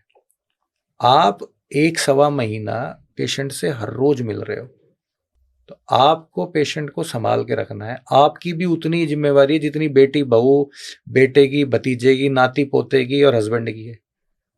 आप अपना रोल प्ले करो, वो अपना रोल प्ले कर रहे हैं। बट हाउ डज फिजियोलॉजिकली कैसे वर्क करता है फिजियोथेरेपी जब हम एक पेशेंट की रिकवरी की बात करते हैं पोस्ट ऑप? स्ट्रेंथ देना बहुत जरूरी है। ओके। रेंज देनी बहुत जरूरी है। ओके। रिकवरी करवानी जरूरी है। रिकवरी एक्सरसाइजेस से आती है, ओके। रेंज एक्सरसाइजेस से आती है। मेन प्रोटोकॉल है सिंपल, एक सिंगल वर्ड है, एक्सरसाइजेस डेली करनी है। मैं लाइफ लॉन्ग वर्ड यूज नहीं करूंगा, लेकिन बहुत सारे पेशेंट्स हैं आज के दिन बहुत अच्छे से समझते हैं इस चीज को, लाइफ लॉन्ग एक्सरसाइज करते हैं। बहुत सिंपल सी एक्सरसाइजेज हैं, 15-20 मिनट्स में हो जाती हैं। कुछ पेशेंट ऐसे हैं जो ये कह देते हैं कि मैं वॉक कर लेता हूँ, मैं इतने किलोमीटर की वॉक करता हूँ जी, मैं सुबह 1 किलोमीटर 2 किलोमीटर घूमता हूँ, मैं शाम को इतना घूमता हूँ, मैंने अपनी डाइट को बहुत संभाला हुआ है। अच्छी बात है, करिए, यही करना है। सर प्रिवेंटिव मेजर्स के लिए अगर हम देखें तो अगर किसी इंसान को लॉन्ग टर्म में अवॉइड करना हो किसी भी तरीके की सर्जरी, जॉइंट सर्जरी हो या ऑर्थोपेडिक सर्जरीज अवॉइड करनी हो, तो उसके लिए क्या प्रिवेंटिव स्ट्रैटेजीज या क्या प्रिवेंटिव मेथड्स यूज कर सकते हैं सो दैट फ्यूचर में, for example I am 31 right, मुझे मेक श्योर करना है फ्यूचर में, एक्सीडेंट्स आर डिफरेंट बट मुझे मेक श्योर करना है कि मेरे को आने वाले 20 साल में कोई ऑर्थोपेडिक इशू ना हो, राइट, उसके लिए मैं क्या प्रिवेंटिव मेजर्स या स्ट्रैटेजीज यूज कर सकता हूँ? आप रेगुलर एक्सरसाइज करिए। ओके। उसमें आप कोई भी एक्सरसाइज किसी भी वे में ले सकते हो। वॉक करना बहुत अच्छी एक्सरसाइज है, रनिंग, साइकिलिंग, स्विमिंग, जिम, कुछ भी जो आपकी बॉडी को सूट करता है, जितना ज्यादा अच्छा सूट करता है। दूसरा पॉइंट है diet. Okay. Proper diet, timely diet, healthy diet. खाना खाना डाइट नहीं है, ओवरऑल जो बॉडी के लिए जो रिक्वायरमेंट है पूरी, वो डाइट है। और एक्सीडेंट से बचना है। बेसिकली एक्सीडेंट से बचने में मैं आपको कहना चाहूँगा कि हमें गिरना नहीं है, चोट नहीं लगनी चाहिए, स्लिप नहीं होना है, इंजरीज नहीं आनी चाहिए। कोई भी आप एक्सरसाइज कर रहे हैं, वार्म अप करना, कूल डाउन करना, ये सब इम्पॉर्टेंट है। बेसिकली यही पॉइंट्स हैं। This is for people in the 30s, late 40s, और अगर हम लेट 50s की बात करें तो भी सेम ही प्रोटोकॉल। उनके लिए एक प्रोटोकॉल और ऐड हो जाता है। जैसे उसमें ये ऐड हो जाता है कि आप फिजियो से मिलिए और जो प्रॉपर एक्सरसाइजेज हैं, ओवरऑल जो बॉडी की जो पर्टिकुलर मसल वाइज जैसे हम करवाते हैं ना पेशेंट को, हम जैसे एक्सरसाइज कराते हैं कि जैसे कुछ पेशेंट्स हैं जो अर्ली 50s में या लेट 50s में हमें ये कंप्लेंट करते हैं कि जी जॉइंट में पेन आना स्टार्ट हो गया है या जॉइंट स्पेस डिक्रीज हो गया है, एक्सरे में हमने करवाया था, थोड़ा इशू है, लेटरली पेन है, मीडियली पेन है, या सामने की तरफ दर्द आ रहा है, या उठते हुए दर्द आता है, या बैठते हुए दर्द आता है, स्टेयर्स चढ़ते या उतरते हुए दर्द आता है, ज्यादा चल लेते हैं तो दर्द आ जाता है, बहुत देर बैठ जाते हैं तो दर्द आ जाता है, या ऐसा महसूस होने लग जाता है जैसे जॉइंट स्टिफ हो गया है, तो उनके लिए पर्टिकुलरली फिर वो प्रोटोकॉल है। आप 5 days 7 days हमारे पास आइए, हमसे एक्सरसाइज सीखिए और करिए। इसमें मैं अक्सर अपने पेशेंट्स के साथ ना एक पॉइंट और ऐड करता हूं, वो वर्ड है मेंटेनेंस। ओके। आपने मुझसे 10 दिन का प्रोटोकॉल लिया, फॉर एग्जाम्पल वेडनेसडे को वो प्रोटोकॉल कंप्लीट हुआ, तो मैं आपको कहूंगा कि ध्रुव अब हम मंडे को फिर मिलेंगे after 4 days and will discuss the problem again. आप कहते हो सर 0 पेन है, सब कुछ कर रहा हूँ, ऑफिस भी जा रहा हूँ, बाइक भी चला रहा हूँ, कार भी चला रहा हूँ, जिम भी चला गया था, स्विमिंग भी की थी, साइकिलिंग भी की थी, नॉर्मल लाइफ जी रहा हूँ, दोस्तों के साथ पार्टी भी की सैटरडे को, बहुत अच्छी बात है। कुछ पेशेंट्स ऐसे होते हैं जो कहते हैं कि नहीं स्लाइट डिस्कम्फर्ट है, 5% 10%, कैसे है जी, ज़्यादा देर बैठ जाता हूँ, खड़ा रह गया, थोड़ा ड्राइव हो गई थी, तो उसमें फिर हम उनके अकॉर्डिंग जैसा वो डिस्कम्फर्ट या पेन या वो जो भी बताते हैं उसके अकॉर्डिंग फिर प्रोटोकॉल चेंज करते हैं। एंड दैट मेंटेनेंस मैं अपने हर फिजियो से रिक्वेस्ट करूंगा कि वो फ्री ऑफ कॉस्ट कर दें। एक सिटिंग तो कर सकते हो ना यार, मैं तो 3-3 4-4 सिटिंग दे देता हूं। एक पेशेंट ने 15 दिन का प्रोटोकॉल लिया है, कंप्लीट हो गया, पेन 0 है, 90% क्योर हो गए हैं, ठीक है जी अब आप ये एक्सरसाइज करिए, 4 दिन बाद मिलेंगे। मेंटेनेंस विजिट है, फ्री ऑफ कॉस्ट है, कॉम्प्लीमेंट्री है डिपार्टमेंट की तरफ से। बहुत रेयर पेशेंट आते हैं। इसमें तो मैं भी ऐड ऑन करूंगा कि when I had a treatment with you, आपने मुझे 10 दिन का प्रोटोकॉल बोलते कि 10 दिन लगेंगे, आई थिंक 12 सेशंस लगे थे। एंड वो जो आप बात बोल रहे हो, but what you are trying to say is किसी भी इंसान को, चाहे वो 30s में हो, 40s में हो, 50s में हो, किसी भी तरीके से एक्सरसाइज खुद से नहीं करनी चाहिए। क्या उसके लिए स्पेसिफिकली गाइडेंस लेना जरूरी है? बहुत जरूरी है। आप जिम जाते हो, हाँ, ट्रेनर्स हैं जिम में, अगर आप गलत कर रहे होते हो तो आपका ट्रेनर आपको आके गाइड करता है जी, आपको बताता है नहीं ये ऐसे नहीं करनी सर, आपको ये ऐसे करनी है। जैसे मेरे पास भी पेशेंट आते हैं, फिट है, 0 पेन, कोई प्रॉब्लम नहीं है, डिस्कम्फर्ट है। कैसे आता है? सुबह वॉक पे जाता हूँ, 5 किलोमीटर 6 किलोमीटर 8 किलोमीटर की वॉक करता हूँ, कभी कभी नीज में पेन होता है। कितनी देर होता है? 15-20 मिनट रेस्ट कर लिया, उसके बाद वो पेन नहीं आता जी। अब इसमें मेंटेनेंस क्या है? इसमें मेंटेनेंस ये है कि आप सिंगल स्ट्रेच में 8 किलोमीटर वॉक मत करो, आप 2 किलोमीटर 3 किलोमीटर चलो। आपकी बॉडी को नीड नहीं है, क्योंकि आपने इतना स्टेमिना बिल्ड कर लिया कि आप 8 किलोमीटर वॉक कर सकते हो। आप 2 से 3 किलोमीटर के बाद ब्रेक लो, कंपल्सरी है 5 मिनट 7 मिनट 10 मिनट। अगर बैठने की जगह मिल रही है, जमीन पे नहीं बैठना, कोई टेबल है, स्टूल है, चेयर है, आप बैठो उस पर। टाइम देखो, ये टाइम हुआ है, इसमें मैंने 5 मिनट 7 मिनट मुझे ऐड करनी है, आप आराम से बैठो, रिलैक्स, काम डाउन, फिर चलो, फिर 5 मिनट 7 मिनट बैठो, फिर चलो 5 मिनट 7 मिनट बैठो। और बहुत सारे पेशेंट ये कहते हैं कि जी पेन तो हो ही नहीं रहा, पता ही नहीं चल रहा। यही मैं प्रोटोकॉल देता हूं, यही मेरी मेंटेनेंस है। ये मुझे तब पता चलता है जब आप आप पेन के बाद जब आप मुझसे मिलते हो ना, तो आप बताते हो, आप अपना लाइफस्टाइल अगेन मुझसे डिस्कस करते हो। जैसे पेन में आप आए, आपने लाइफस्टाइल डिस्कस किया, हमने उस लाइफस्टाइल के अकॉर्डिंग आपका प्रोटोकॉल सेट किया, आपका पेन खत्म कर दिया। अब मैं चाहता हूं कि वो पेन आपको दोबारा नहीं आना चाहिए, तो मैं उसके अकॉर्डिंग आपका लाइफस्टाइल सेट करना चाहता हूं। अगर आप सेम लाइफस्टाइल जी रहे हो तो फिर मिलेंगे 6 महीने बाद, 8 महीने बाद, 1 साल बाद, 2 साल बाद हम मिलेंगे, और हम मिलते हैं, हम जरूर मिलते हैं। लेकिन अगर आप उस मेंटेनेंस विजिट पे आएंगे, मैं ये नहीं कह रहा आप आओ, वीडियो कॉल कर लो यार, कॉल कर लो, नॉर्मल डिस्कस कर लो, नहीं करते पेशेंट। सर आज वैसे तो लोग आजकल के हमेशा से ये लोग एक बात बोलते हैं, मौसम बदल गया, सर्दी का मौसम हो गया, जोड़ों में दर्द हो रहा है, जॉइंट्स में। क्या वेदर चेंज के टाइम पे जॉइंट पेन होना आम बात है। आम बात है, या ये भी एक इंडिकेशन है किसी फर्दर प्रॉब्लम की डेवलपमेंट की? इंडिकेशन तो मैं नहीं कहूंगा, इंडिकेशन नहीं है, इट्स नॉर्मल। It's normal.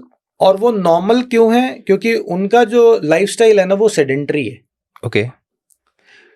आपने ये चीज देखी हुई होगी, फील भी की होगी, आपने देखा होगा ना कि ज्यादातर हमारे कंट्री में फीमेल्स ज्यादा परेशान है पेन्स को लेके। हाँ। क्योंकि उनका जो लाइफस्टाइल है ना, वो फिक्स है।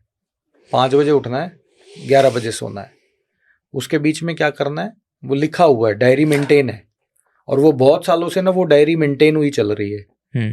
उसमें चेंज नहीं है, चेंज होना जरूरी है। आप हर रोज एक तरह का खाना तो नहीं खाते ना, खा भी नहीं सकते, राइट। तो वो जब वो एक तरह का जो वो लाइफस्टाइल जिए जा रही है ना, तो वो प्रॉब्लम आती है। सर्दियों में पेन इसलिए आ जाता है क्योंकि मसल्स में स्टिफनेस आती है। उसके पीछे रीजन है कि हमारा मौसम के कारण जो एक्टिविटीज हैं वो कम हो जाती हैं। फटीग लेवल जो है वो बढ़ने लगता है। फटीग ऑलरेडी है, तंग ज्यादा कर देती। नहीं, क्या इसमें डेफिशिएंसीज का भी रोल है? बहुत मेजर रोल है। अब आपने वर्ड ही ऐसा यूज किया है, डेफिशिएंसीज। लोगों को पता ही नहीं उनकी बॉडी में क्या डेफिशिएंसीज है। हमारे कंट्री में सबसे बड़ी प्रॉब्लम है, हम ब्लड टेस्ट नहीं कराते, हम डरते हैं कहीं कुछ निकल आएगा।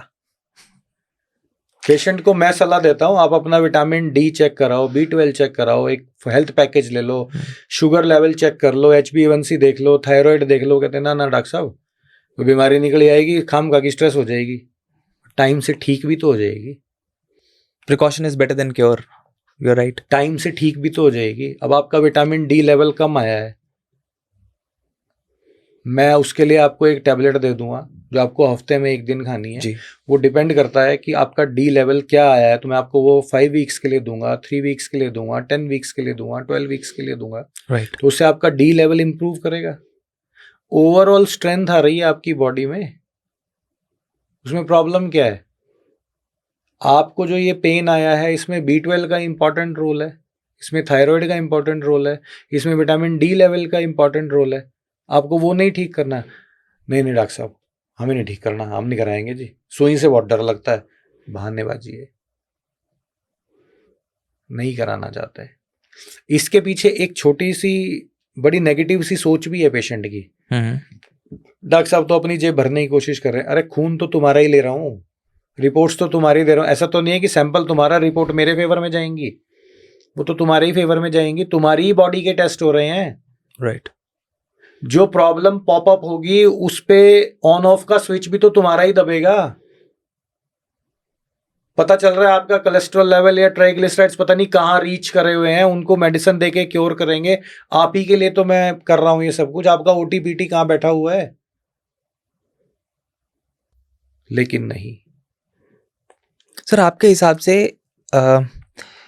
नॉट टॉकिंग अबाउट वेजिटेरियन और non vegetarian, to be very generic, आपके हिसाब से कौन से विटामिन्स एक इंसान को डे टू डे बेसिस पे, रेगुलर बेसिस पे कंज्यूम करने चाहिए सो दैट उसको मसल पेन या बॉडी में स्टिफनेस ना हो? ध्रुव, ये जो क्वेश्चन आपने पूछा ना, ये बड़ा डीप है। ओके। इसको हम इस तरीके से डिफाइन नहीं कर सकते कि मुझे 20 मिलीग्राम सेसमे सीड्स चाहिए, 1 मैं बादाम खाऊंगा, 2 मुझे काजू ले लेने चाहिए, 1 मैं वॉलनट ले लेता हूँ, ऐसे डिफाइन नहीं कर सकते। बट अगर हम जनरली विटामिन्स की बात करें, जनरली मैं आपको बताता हूँ, जो मैंने अभी थोड़ी देर पहले एक वर्ड यूज किया था ना, a rich healthy diet full of minerals, carbs, vitamins, proteins, अगर आप इसको डेली रूटीन में खाएंगे, आप आज से खाना शुरू कर लो, 6 महीने से 24 महीने में आपको अपनी बॉडी में चेंजेस दिखाई दे जाएंगे। सर्दी में हमारी डाइट अलग हो जाती है। फॉर एन एग्जांपल, सर्दी में इंडियंस और स्पेशली नॉर्थ इंडियंस बाजरे की रोटी खाना बहुत पसंद करते हैं, फुल ऑफ आयरन। आपका आयरन लेवल सही बूस्ट हो रहा है, बॉडी उसको अच्छे से कंज्यूम कर रही है। अब सर्दी है 4 महीने की, आपने एक डाइट में, आपने लंच में या ब्रेकफास्ट में आपने बाजरा ऐड किया हुआ है अपनी डाइट में। जैसे मैं अपना एग्जांपल देता हूँ, मैंने ऐड किया हुआ है, मेरा लंच फिक्स है कि मुझे 2 बाजरे की रोटी खानी है, मैंने 4 महीने ही खानी है। अगले 8 महीने, ये 4 महीने मुझे बहुत हेल्प करने वाले हैं। मेरी बोन्स स्ट्रांग रहेंगी, मसल मेरी अच्छी रहेंगी, मेरा आयरन लेवल बहुत अच्छा रहेगा, ओवरऑल हेल्थ मुझे मिल रही है। मेरी डाइट में 2 अखरोट और 7 बादाम फिक्स है, ये मुझे खाने हैं और ये सबको खाने चाहिए। दूध जरूर पीना चाहिए, दही या लस्सी जरूर खानी पीनी चाहिए। 1 कार्ब लेना चाहिए, either you go for chapati, either you go for rice. Okay. जो हमारी बीन्स हैं, राजमा है, छोले हैं, चने हैं, ये हमें हफ्ते में 1 बार या 2 बार जरूर लेने चाहिए। अवॉइड करो रात को। ग्रीन, अब इतना ग्रीन आया हुआ है, हम अवॉइड करते हैं, बच्चे नहीं खाना चाहते, लेकिन वो ओवरऑल हेल्थ के लिए बहुत बहुत बहुत ज्यादा जरूरी है। फिर आ जाते हैं हमारे मोटे अनाज, मिलेट्स हम जिनको बोलते हैं। राइट। इनको अगर हम अपनी डाइट में ऐड कर ले, जैसे मैं गेहूं नहीं खाता, मैं अपना एग्जांपल दे रहा हूं, मैं गेहूं नहीं खाता, मैं जौ का आटा खाता हूं या बाजरे का खाता हूं, या मैं व्हीट ब्रैन लेता हूं, मैं नॉर्मल व्हीट नहीं खाता, मैं राइस भी नहीं खाता। राइस मुझे पसंद नहीं है, मेरी पर्सनल चॉइस है। और वैसे भी राइस में कुछ नहीं है कार्ब्स के अलावा, उसमें फाइबर भी नहीं है। कम से कम गेहूं में फाइबर तो है, कार्ब्स भी है, फाइबर भी है।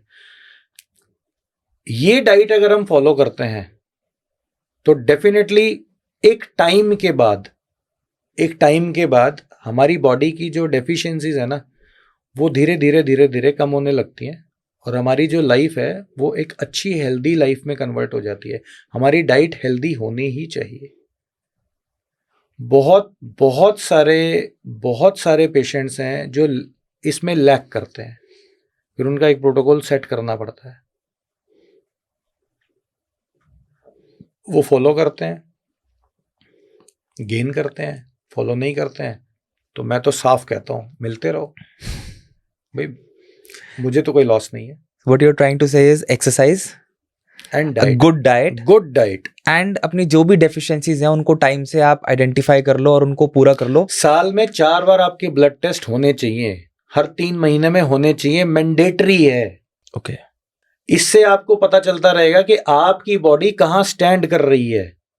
मैं अपने करवाता हूं, फैमिली में भी करवाता हूं, सबके करवाता हूं, जरूरी है करवाने, और सबको करवाने चाहिए, और सबको करवाने चाहिए। आप ये मत सोचिए कि यार कहीं शुगर आ गई तो, भाई वो जरूरी नहीं है, जो शुगर आई है वो शुगर है आपको।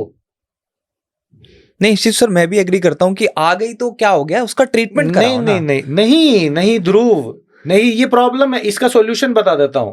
फॉर एन एग्जांपल, मैंने रात को मीठा दूध और 1 लड्डू लिया है, हाँ, ऑब्वियसली सुबह शुगर आ जाएगी, बढ़ के आ सकती है। टेस्ट कराने का भी तरीका है। फिर हमने उसको क्या करना है, उसको रिकॉर्ड बनाना है, उसका 5 डेज का, 7 डेज का, हमें उसको देखना है। अगेन उसके लेवल से भी पता लग जाता है। अब आपकी शुगर आ रही है सुबह 300 फॉर एन एग्जांपल, तो क्वेश्चन मार्क लगता है कि क्या आप डायबिटिक हैं? हम पूछेंगे पेशेंट से, आप डायबिटिक हैं? नहीं, शुगर 300 आई है। अब प्रोटोकॉल बताओ पिछले 3 दिन का, 4 दिन का। फास्टिंग कितनी देर की थी? डिनर कब हुआ जी? 8 बजे। सुबह सैंपल कितने बजे हो गया? 5:30 बजे। ये गड़बड़ है। 10 घंटे की 11 घंटे की फास्टिंग होनी चाहिए। राइट। रात को मीठा अवॉइड करो खाना, हेल्दी लाइट नॉर्मल डाइट लो। अगर कहीं कुछ पॉपअप हो रहा है डिस्कस करो अपने डॉक्टर से, जिसको भी आपने रिपोर्ट दिखानी है आप उससे डिस्कस करो, जिसको भी दिखानी है वो आपको बताएगा कि आप शुगर आ गई है, आप अपना लाइफस्टाइल बताओ, फिर हम आपका HbA1c करा के देखेंगे। ऐसा तो नहीं है ना 3 दिन 300 रहेगी और फिर बाकी दिन 80 85 90 पे स्टैंड करेगी, तो दैट मीन्स वो 3 दिन कुछ रहा होगा। अब आप मुझे इस वक्त मीठी चाय पिला दो, लड्डू खिला दो, 1 घंटे बाद आप मेरी शुगर चेक करना, तो मैं डायबिटिक हूं, उसके अकॉर्डिंग तो मैं हूं। लेकिन मैं रात को 9 बजे 9:30 बजे डिनर करके और मैं 10 बजे सो गया हूं और मैं सुबह 9 बजे अपना सैंपल दे रहा हूं, 8 बजे मैं दे रहा हूं और फिर मेरी शुगर 90 95 85 80 102 105 पे स्टैंड कर रही है, I am okay, absolutely normal. मैं डायबिटिक नहीं हूं, मुझे शुगर नहीं है। मेरा HbA1c मैं अपना हर 3 महीने में HbA1c रिपीट करता हूं, मेरा 5.4 5.6 5.7 वेरी करता है, I am absolutely fine. Sir एक टर्म यूज होता है musculoskeletal disorders, right? What exactly is musculoskeletal disorder और इसमें फिजियोथेरेपी का क्या रोल है? काफी बड़ा टॉपिक वाला क्वेश्चन उठाया आपने। मस्कुलोस्केलेटल डिसऑर्डर्स का मतलब है कि बॉडी बोन्स है, स्केलेटन है पूरा बॉडी में, मसल्स उसके साथ अटैच है, हमारी बॉडी चली इस तरीके से रही, राइट। बॉडी का जो अटैचमेंट है वो लिगामेंट्स हैं, टेंडन्स हैं, मसल्स हैं, बोन्स हैं, फिर नर्व सप्लाई है, आर्टीरियल सप्लाई है, ठीक है, उससे हमारी बॉडी की मूवमेंट है। इसमें फिजियोथेरेपी का रोल ये है कि अगर आपको इस पूरे जो मैंने ये अभी जो ये एक डिस्क्रिप्शन आपको दिया है, इसमें कहीं भी कोई इशू आ रहा है तो इसमें आपके 4 लोग हेल्प करते हैं। ऑर्थोज हैं, न्यूरोज हैं, जनरल्स हैं और फिजियोज हैं। राइट। आप इनमें किसी के पास भी जा सकते हैं, मैं ये नहीं कहूँगा कि सबसे पहले मेरे ही पास आओ।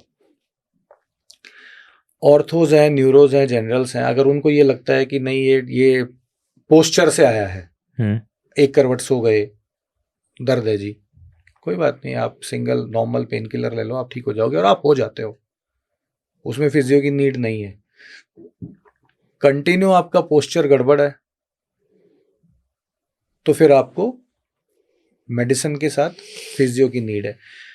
मेडिसिन आपको काम करने के लायक बना रही है, फिजियो आपकी प्रॉब्लम का सॉल्यूशन कर रहा है, दोनों मिलके आपके ऊपर काम कर रहे हैं। आप अपनी लाइफ में इन्वॉल्व हो, आपको बेड रेस्ट पे नहीं डाला हुआ है। हम आपके साथ कुछ ऐसा नहीं कर रहे हैं कि जैसे मेरी आदत है, जब मैं किसी सीवियर केसेस को देखता हूं तो मैं उनको बेड रेस्ट बोलता हूं, तो मेरी आदत है बोलता हूं जी वॉशरूम जाना अलाउड है। बेड रेस्ट का मतलब ही ये होता है कि वॉशरूम जाना अलाउड है। बेड रेस्ट का ये मतलब नहीं होता कि आप चाय भी बनाया हो, आप दाल चढ़ाया हो, आप रोटी बना दो, या आप 2 घंटे बैठ के वर्क फ्रॉम होम ऑफिस पे का काम कर लो, या लेट के आपने छाती पे लैपटॉप रखा हुआ है, आपका कीबोर्ड चल रहा है, ये वर्क फ्रॉम होम नहीं होता, सॉरी ये बेड रेस्ट नहीं होता। बेड रेस्ट का मतलब है वॉशरूम जाना अलाउड है, उसके अलावा रेस्ट करना है, कंप्लीट रेस्ट। तो फिजियोथेरेपी कैसे वर्क करती है मस्कुलोस्केलेटल डिसऑर्डर्स में? Again strength, stretch, machines, flexibility, overall improvement, therapies, counselling, coordination, balance, correct posture, ये सारी चीजें। ये एक अकेली चीज काम नहीं कर सकती, एक सिंगल चीज काम नहीं कर सकती, ओवरऑल काम करता है, सारे मिलके काम करते हैं, इट्स अ टीम वर्क। ये जितने मैंने वर्ड अभी लिए ना, ये टीम है, ये सारे एक साथ काम करते हैं। कराना किसने है? मेंटोर आप हो, आप इनके बॉस हैं, आपने इनसे ये सारा काम कराना है। मैं बहुत लेमैन में और बहुत पब्लिक लैंग्वेज में मैं ये सारी बातें समझा रहा हूं, मैं टर्म्स में नहीं जा रहा हूं, ताकि कोई, मैं उनकी बात नहीं कर रहा, कोई बहुत बड़ा पढ़ा लिखा आदमी मैं नहीं चाहता मेरा पॉडकास्ट देखे। समझदार आदमी से डर लगता है, जो गूगल चाट के मेरे पास आता है ना, मैं उसके हाथ जोड़ लेता हूं।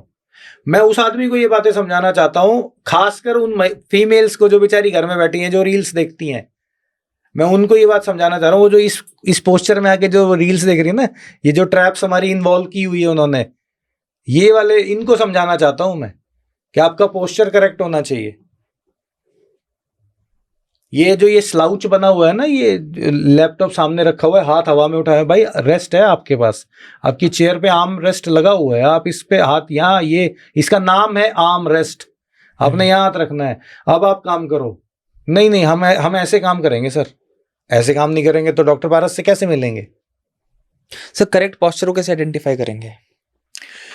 जिस करेक्ट पोस्चर की कोई आइडेंटिफिकेशन नहीं है, वो थ्योरेटिकल लाइन पे मैं नहीं जाऊंगा, ऐसे बैठो, ये करो, वो करो, इस लेवल पे ये होना चाहिए, आपने ऐसे बैठना चाहिए, आपकी गर्दन ऐसे सीधी होनी चाहिए, नहीं। मेरे हिसाब से करेक्ट पोस्चर है कि जो पोस्चर आपको तंग नहीं कर रहा, कभी भी तंग नहीं कर रहा, आपकी बैक स्ट्रेट होनी चाहिए, आपका नी जॉइंट और आपका हिप जॉइंट 90 डिग्री पे होने चाहिए एक दूसरे के साथ, आपकी जो सीट है वो सुपर कंफर्टेबल होनी चाहिए।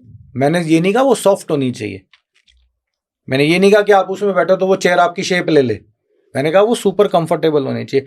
आपके पास एक प्रॉपर बैकरेस्ट होना चाहिए, एक प्रॉपर गुड आर्मरेस्ट होना चाहिए, एक प्रॉपर हाइट पे वो चेयर होनी चाहिए, और सामने आपका जो स्टेशन है, जो टेबल है आपकी, वो आपकी जो आर्मरेस्ट है उसके लेवल पे होना चाहिए। आपको बैक स्ट्रेट करके बैठना है। जैसे मैं आपके साथ बैठा हूं तो मैं ऐसे बैठा हूं, मैं ऐसे नहीं बैठा। For example there is a person जिसको पोस्चर रिलेटेड इश्यूज हैं, मसल स्टिफनेस है, बैक में पेन है, उसके लिए आप क्या थेरेपेटिक टेक्निक्स या स्पेसिफिक एक्सरसाइज रेकमेंड करोगे? सबसे पहले मुझे उसका पोस्चर करेक्ट करना है। ओके। मुझे वो हैबिट चेंज करनी है। हैबिट चेंज करने में टाइम लगता है। ओके। मैं जब भी मेरे पास कोई इस तरह का पेशेंट आता है ना, मैं सबसे पहले उससे एक परमिशन लेता हूँ। सर मैं आपको टोकूंगा, आपको बुरा तो नहीं लगेगा ना?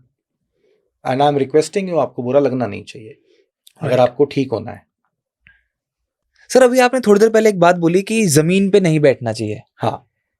क्या जमीन पे बैठना भी गलत है? नहीं, बिल्कुल गलत नहीं है।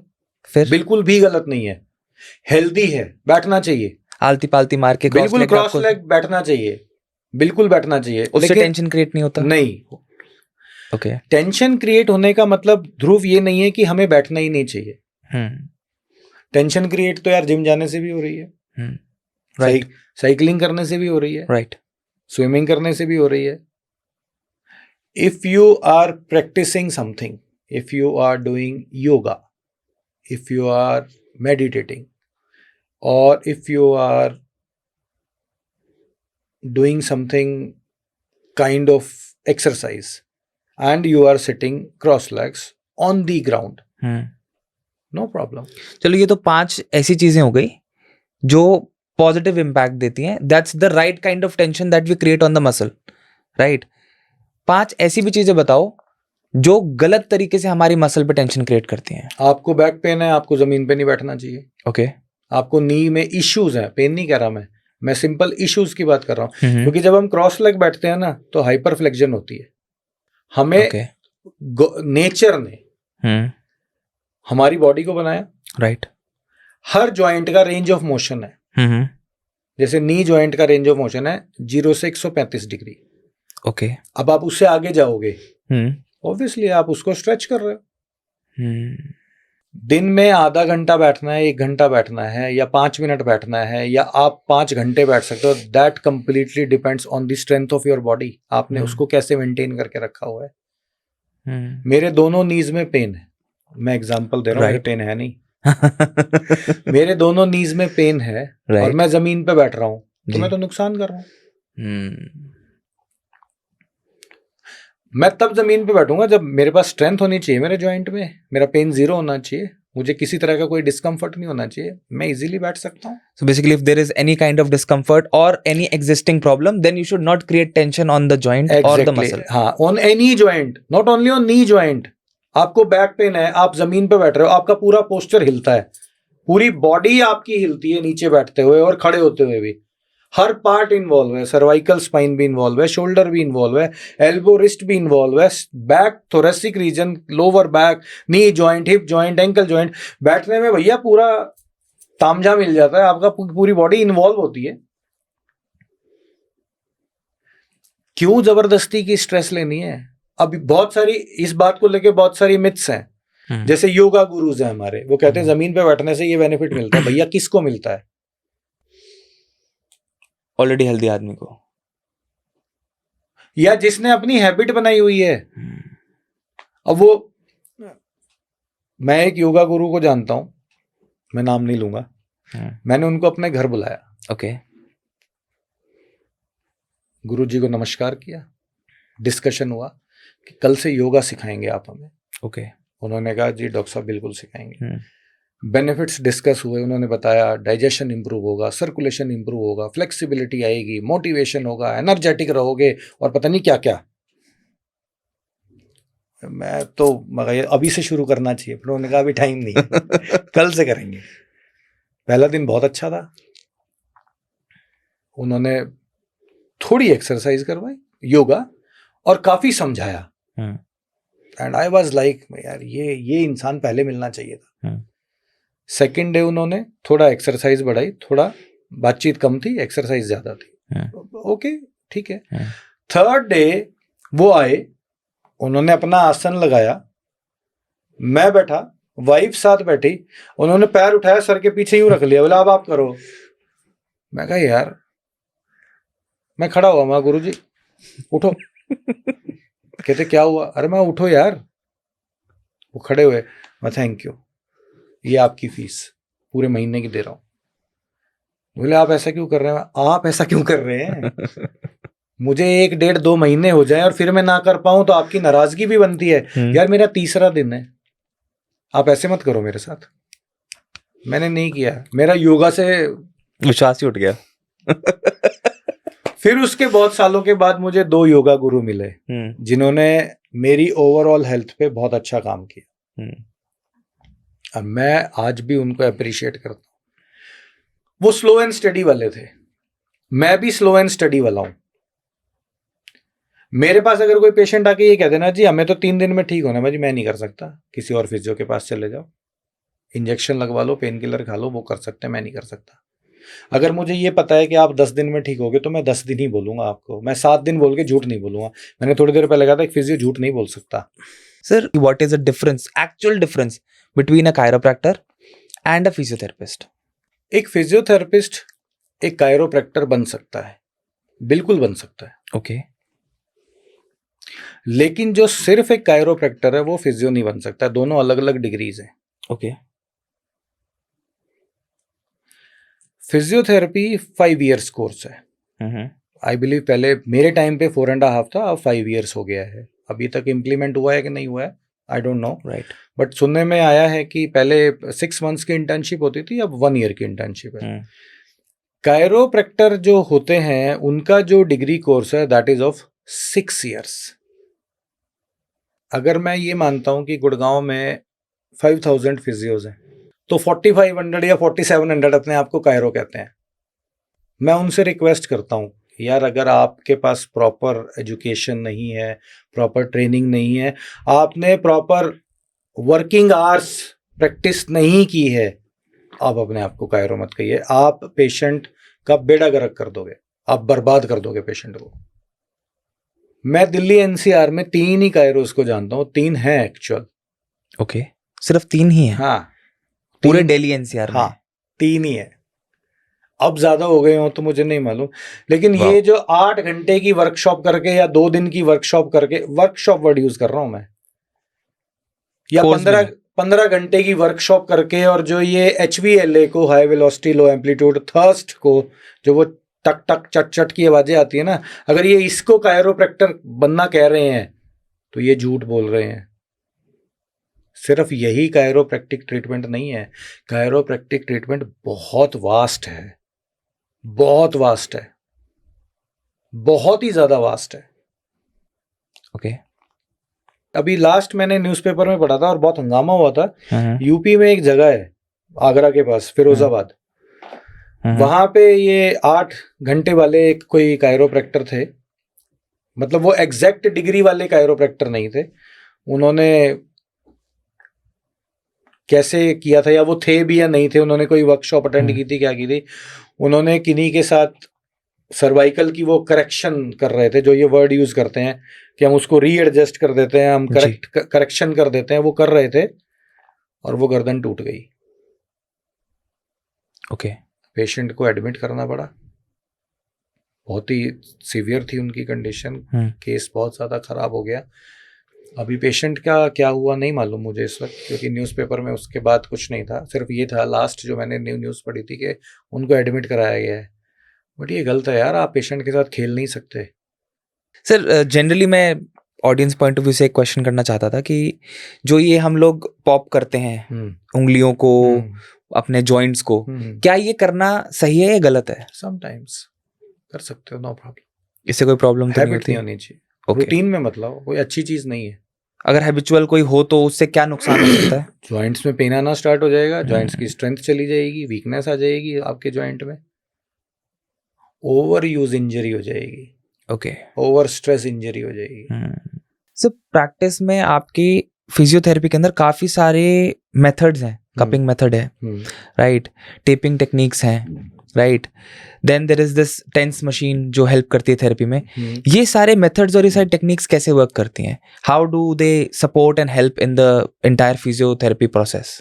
देखिए, जो कोर ट्रीटमेंट है, जो बेसिक कोर ट्रीटमेंट है, जो मैंडेटरी ट्रीटमेंट है, उसमें मशीन आती है, and that machine depends with the condition. ये क्या कंडीशन होगी? IFT है, इंटरफेरेंशियल थेरेपी, ओके, ठीक है, इसमें 2 करंट होते हैं, दोनों मिलके एक करंट बनाते हैं, ओके, और वो थेराप्यूटिक इफेक्ट है। टेंस है, transcutaneous electrical nerve stimulator, therapeutic effect है। अल्ट्रासोनिक मसाज, थेराप्यूटिक इफेक्ट है। कुछ केसेस में हम NMES यूज करते हैं, स्पेशली जो वो मसल और नर्व का जो फुट ड्रॉप टाइप जो बातें कर रहे थे, NMES मतलब न्यूरोमस्कुलर इलेक्ट्रिकल स्टिमुलेटर, Okay. वो नर्व और मसल दोनों को एक साथ स्टिमुलेट करता है। ओके, हॉट पैक्स है और मोडालिटीज हैं। ये कोर है, एक्सरसाइज है, उसमें मैनिपुलेशन, मोबिलाइजेशन, स्ट्रेंथनिंग, स्ट्रेचिंग, बहुत सारी चीजें आती हैं। अब इनके साथ आती हैं एसेसरी थेरेपीज। ओके, वो क्या होता है? जो आपने अभी वर्ड यूज किया, cupping therapy, right, dry needling, या soft tissue mobilization, muscle energy, ये टेक्निक है। मायोफेशियल रिलीज, ये भी टेक्निक है, ठीक है। जैसे मैं आपको एक एग्जांपल देता हूँ, अभी आपने कपिंग एक वर्ड यूज किया, इसमें ड्राई कपिंग होती है, इसमें हिजामा होता है, इसमें फायर कपिंग होती है, ओके, और भी अब तो 2-3 फील्ड आ गई हैं, इसमें भी कोई बैम्बू कपिंग भी कर रहा है, कुछ और भी कर रहे हैं। नॉर्मल कपिंग जो है, ड्राई कपिंग जो है, वो कप है, सक्शन पंप है, आपने बॉडी पे प्लेस करना है, सक्शन करना है, 9 मिनट्स टू 11-12 मिनट्स में वो अपना काम कर देता है। ओके, सिंपल है। आप उसको जब अप्लाई करते हैं पेशेंट पे, तो तरीका है, पहले वो पार्ट क्लीन किया जाएगा, पेशेंट को एक्सप्लेन किया जाएगा, बताया जाएगा कि जी कपिंग कैसे काम करती है। उसमें स्पॉट्स आ जाते हैं, ब्लैक स्पॉट्स आ जाते हैं, वो कुछ नहीं है, वो ब्लड है। इसमें दूसरा तरीका आता है, दूसरा ये मसल की टेंशन को रिलीज करने के लिए और पेन को ख़त्म करने के लिए, फ्लेक्सिबिलिटी को मेंटेन करने के लिए हम करते हैं। फिर इसमें आ जाती है हिजामा, एक वर्ड बड़ा चल रहा है जी, उसमें वो ब्लड निकालते हैं। इसमें बहुत सारे फिजियोज हैं जो हिजामा कर रहे हैं, मैं मना नहीं करता, आप एक्सपर्ट हैं, आपने स्टडी किया है, आपके पास प्रैक्टिसिंग आवर्स हैं, आप करिए। अगर आपके पास ये चीज़ें नहीं है, आपको नहीं करनी चाहिए। आपको क्या पता, आपने तो निडल लगा दी, प्रिक कर दिया, सक्शन कर लिया, या स्लश मार दिया, सर्जिकल ब्लेड आपने यूज़ कर लिया। आपका पेशेंट का ब्लीडिंग टाइम, क्लॉटिंग टाइम आपको पता है? राइट।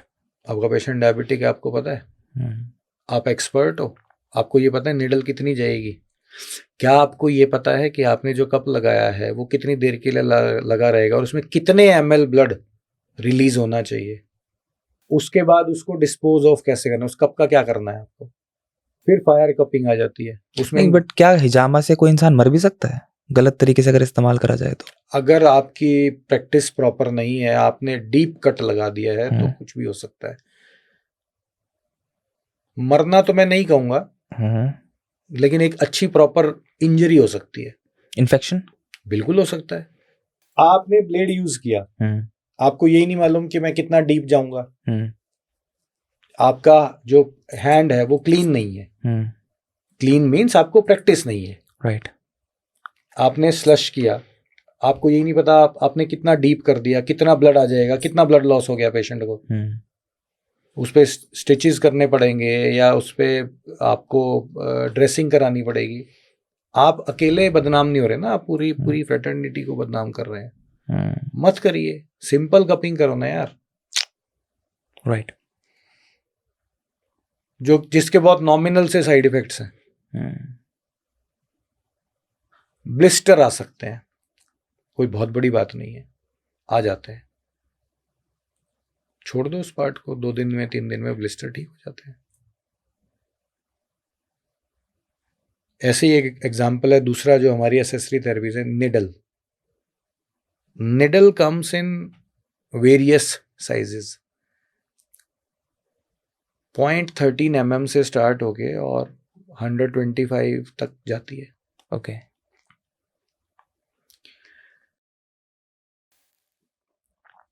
पीछे एक केस हुआ था, फिजियो ने पेशेंट को निडल लगाई, दैट साइज वाज 40 और 60 mm। स्कैपुलर बॉर्डर का पेन था, निडल लगी और वो ट्रिगर पॉइंट में से क्रॉस करती हुई लंग में चुभ गई अंदर जाके। ओके। इसके पीछे रीजन क्या था कि आपने जो निडल का साइज लिया है ना, वो बहुत ज्यादा बड़ा साइज ले लिया है। आप जो निडल यूज कर रहे हैं वो पेशेंट की बिल्ट के अकॉर्डिंग होती है। निडल बॉडी का पार्ट कौन सा है, 40 mm साइज आप ले रहे हो, इतनी बड़ी निडल है, वो आपने प्रिक करना स्टार्ट किया, वो बहुत बहुत फाइन निडल होती है, बहुत फाइन। वो जाके अंदर लंग को पंक्चर कर रही है। आप तो यार खेल रहे हो पेशेंट के साथ, आपको नॉलेज नहीं है, आप खेल रहे हैं पेशेंट सर, आप के काफी ज्यादा वोकल हो इस चीज को लेके कि सर्टिफिकेट नहीं है, नॉलेज नहीं है इन सब चीजों के बारे में, बिकॉज आपने काफी बार इन सब चीजों क्या इतने ज्यादा मैल प्रैक्टिस हो रहा है मार्केट में? बिल्कुल हो रहा है। There are 2 ways. आप मेरे पास आए हैं, मैंने आपको कहा है कि ध्रुव आपको बैक पेन है, ठीक है, मैं ये आपका प्रोटोकॉल है, इसमें मैं आपको निडल लगाऊंगा। आपके पास 2 क्वेश्चन आ जाते हैं, जो मैंने कहा ना, देयर आर 2 वेज। या तो मैं ही आपको सारी चीजें एक्सप्लेन कर दूं, अदरवाइज पेशेंट के पास इतनी अवेयरनेस होनी चाहिए, उसको ये पता होना चाहिए कि मुझे अपने फिजियो से क्या क्वेश्चन पूछने हैं। मैं ये नहीं कह रहा कि उसको ड्राई नीडलिंग की नॉलेज होनी चाहिए, लेकिन उसको ये पता होना चाहिए कि वो पूछे कि जी क्या होती है ड्राई नीडलिंग, कैसे काम करती है, क्या करोगे, निडल लगाओगे, कहाँ लगाओगे। अब थोरेसिक रीजन में स्पाइन लगती है, मैक्सिमम फिजियोज को ये भी नहीं पता होगा कि वो किस एंगल पे लगती है, वो सीधा स्ट्रेट 90 डिग्री ठोक देते हैं। नहीं यार, आप गलत कर रहे हो। आपको यही नहीं पता, मैं मोटा हूं, फ्लैश है मेरे पास, 13 mm की निडल मेरे जाएगी नहीं अंदर, मेरा अप्रोप्रिएट साइज 25 है, 40 तो मेरा भी लंग पंक्चर कर देगी। आप पेशेंट को रिलीफ देना चाह रहे हैं, आप उसकी प्रॉब्लम बढ़ाना चाहते हैं, और फिर साथ में आप और बाकी आपके जो फेलो फिजियोज हैं, आपके फ्रेंड्स हैं, आप उनको भी बदनामी दिलाना चाहते हो। एक पेशेंट अगर आप क्योर करते हो, वो 100 जन आपका फीडबैक देता है, गुड और bad. Sir, there are multiple types of, अभी जैसे हमने काफी मोडालिटीज की बात करी, आपने कहा कपिंग होती है, काफी सारी चीजों के बारे में जैसे आपने बताया, right. There is another thing called massage therapy, और कई जगहों पे कहा जाता है there are multiple types of massage therapies and a lot of people should avoid massage therapies.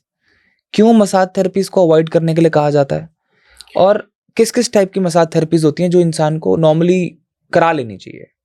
देखिए, मसाज थेरेपी के लिए ना प्रॉपर मैस्योर्स होते हैं, ओके उनका भी डिग्री कोर्स है, 3 साल की डिग्री होती है मैस्योर की। Okay proper body to body, part to part proper तरीका होता है। ओके स्ट्रोकिंग है, एफ्लूराज है, वो कैसे करना है, कितना करना है, कितने प्रेशर पे करना है, ओके कब करना है, किस कंडीशन सिचुएशन में करना है, वो एक्सपर्ट है। डिस्कस करना है, प्रोटोकॉल सेट करना है, फिर आगे बढ़ना है। हमारी प्रॉब्लम क्या है, अब जैसे प्रेगनेंसी के बाद हमारे कल्चर में ये मसाज वर्ड है, वो किसी को बुलाएंगे, कोई उनका नेबर में सजेस्ट कर देगा, जी वो फलानी है, वो मसाज करती है, आप उनको बुला लो। वो आ गई, अब वो हाथ पे तेल लगाएगी और वो अपने थंब प्रिंट्स छोड़ देगी पेशेंट के ऊपर। हाँ, थंब प्रिंट्स ही छोड़ देते हैं, वो इतना इतना डीप उसको वो कर रही है। अब सबसे बड़ी जो प्रॉब्लम है वो ये है कि जब आप स्ट्रोकिंग कर रहे हैं, जब आप जो मसाज जिसको जो बड़े स्ट्रोकिंग जो आप कर रहे हो ना, वो कभी वापस नहीं आती। ओके यही प्रोटोकॉल है। ओके ये वापस नहीं आएगा। अगर ये वापस आया ना, तो वो इम्पल्स जो ब्रेन को भेजना है ना, वो यहीं घूम रहा है आपके हाथ के साथ ही। We are not getting anything, और मे बी 5% 10%। हमें क्या चाहिए, हमें एटलीस्ट 80-90 तो चाहिए, 100 मिल जाए तो मजा आ जाएगा। बेसिकली मसाज में आप कह रहे हो कि जो प्रेशर पुट होना चाहिए या जो डायरेक्शन होना चाहिए, टू एंड फ्रो नहीं है, आना जाना नहीं है, वन वे है, जाना ही जाना है, वापस नहीं आना है। आपने वीडियोस में देखा होगा, आप कभी ध्यान देना, जो मसाज होती है या तो वो ऐसे हो रही होती है, अब आप देख रहे हो ना, हाथ उठ रहा है, ये हाथ उठ रहा है, या वो ऐसे हो रही होती है, वो ऐसे नहीं हो रही होती है। पैरालिसिस के केस में स्ट्रोकिंग की जाती है, ब्रशिंग की जाती है, तो वो ब्रशिंग ऐसे होती है, ऐसे, वो ऐसे नहीं होती, वो ऐसे होती है, always one towards one side, towards the brain, always towards the brain, not one side, वो towards the brain है। प्रोटोकॉल ही यही है, यही कंसेप्ट नीडलिंग का है। मैं बता देता हूं, 45 डिग्री के एंगल पे लगती है और टुवर्ड्स द ब्रेन लगती है। मैंने इतने पढ़े लिखे फिजियोस देखे, वो ठोक रहे हैं 90 डिग्री के एंगल पे मारे जा रहे हैं। अरे यार, ये थोरेसिक की बात हो रही है, बाकी बॉडी की बात नहीं हो रही है। वो जो मैंने बताया ना, पंक्चर हो गया था, 45 डिग्री पे जाती है वो। लंग पंक्चर नहीं करना है हमें, उसका साइज है। अगर आप स्ट्रोकिंग कर रहे हो, आप बाय टेल्कम पाउडर कर सकते हो, आप बाय पाउडर कर सकते हो, आप बाय वाटर कर सकते हो, आप बाय ऑयल कर सकते हो, आप बाय जेल कर सकते हो, और you have any other thing जो एक प्रॉपर कपलिंग मीडिया क्रिएट कर रहा है, वो कुछ भी हो सकता है, आपकी चॉइस है। आपको ऑयल से एलर्जी है, आप पाउडर ले लो। आपको पाउडर से प्रॉब्लम है, आप वाटर ले लो, आप जेल ले लो, आप कोई ऑइंटमेंट ले लो, कोई स्किन क्रीम ले लो, आप उससे कर लो। But you have to know, वो थंब प्रिंट्स नहीं, हमें टैटू नहीं बनवाना यार। वो आ रही है, वो बेचारी तो वो डिलीवरी करके वो लेटी हुई है और रगड़ रही है उसके पेट को, जो बोली अंगूठे। फिर 4 दिन बाद पेशेंट हमको कांटेक्ट करता है, पता चलता है जी क्या हुआ, कमर में दर्द है। कैसे हुआ जी, मसाज कराई थी। फिर उससे पूछते हैं ऐसे कराई थी, ये हुआ था, ये हुआ था, कि हाँ जी बिल्कुल यही हुआ था, चलो आओ, थैंक यू है उनका। You are a specialist in sports injury, yes right? And मैं अपने आप को स्पेशलिस्ट नहीं कहूँगा, बट आपका स्पेशलाइजेशन तो है ही, आप काफी पेशेंट्स देखते हैं, राइट? मेरा जो मेरी स्पेशलाइजेशन है वो ऑर्थो है, मेरी फील्ड ऑर्थो है। ओके। लेकिन मैंने जानबूझ के मास्टर्स की स्पोर्ट्स में, क्योंकि मैं दोनों फील्ड्स में रहना चाहता था। दोनों सगे भाई हैं, ओके। दोनों जो फील्ड्स हैं, स्पोर्ट्स और ऑर्थो, पूरी तरह से एक दूसरे को कोरिलेट करते हैं। स्पोर्ट्स में इंजरीज है तो ऑर्थो की ना सारी इंजरी। तो हम ये कह सकते हैं that you are an expert in sports injury, right?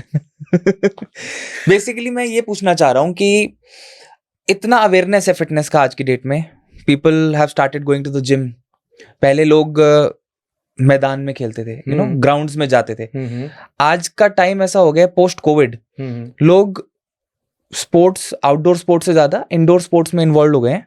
And indoor sports के अंदर देखा जाता है कि इंजरी जो है वो ज्यादा है, स्पेशली जिम गोअर्स के लिए जो लोग वर्कआउट कर रहे हैं. उनमें ये ज्यादा देखा जाता है कि किसी को शोल्डर में पेन है, किसी को चेस्ट में पेन हो रहा है, किसी को थाइज में पेन हो रहा है, किसी को यू नो कोर में, अब्डोमेन एरिया में पेन हो रहा है. क्या चीजें अवॉइड करनी चाहिए जिम गोअर्स को, स्पेसिफिकली जिम गोअर्स को, जिससे कि उनको इस तरीके की इंजरीज ना हो? गाइडेंस. कौन देगा? ट्रेनर. व्हाट इफ ट्रेनर को ही ना पता हो कि क्या गाइडेंस? मैं भी यही कहने वाला था. तो फिर change the gym. Trainer change करने का कोई फायदा नहीं है. जब एक अनपढ़ है तो सारे ही ऐसे होंगे. जिम चेंज करो, अच्छे क्वालिटी जिम में जाओ. जरूरी नहीं है आप पर्सनल ट्रेनिंग लो, कोई जरूरी नहीं है. आप बस रेगुलर जिम जाओ, ट्रेनर के पास जाओ, आप उसको बताओ सर आज मेरा फर्स्ट डे है. अगर आपको जिम करने की हैबिट है, आप रेगुलर जाने वाले हो, आप उसको ये बात जरूर बताओ. अगर आप नहीं हो, आप मेरे जैसे हो, तो आप उनको ये बात सबसे पहले बताओ कि मैं आज तक जिम नहीं आया, मुझे जिमिंग की कोई आदत नहीं है, मेरे को एक्सरसाइजेस के बारे में नहीं पता है, जिम की एक्सरसाइजेस के बारे में. आप उनको अपना लाइफस्टाइल बताओ, आप उनको अपना नेचर ऑफ जॉब बताओ, आप उनको अपना उठना, सोना, बैठना, खाना, डाइट, पूरा प्रोटोकॉल जो आपका 24 आवर्स का जो प्रोटोकॉल है, जो आपका वीकली या मंथली प्रोटोकॉल है, जितना आप डिफाइन कर सकते हो आप ये डिफाइन करो. आप उसको समझाओ.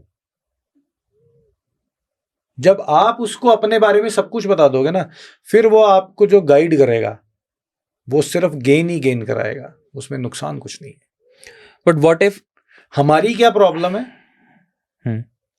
ध्रुव ने पारस को कहा कि सर जिम चलना चाहिए, आप जिम जाया करो.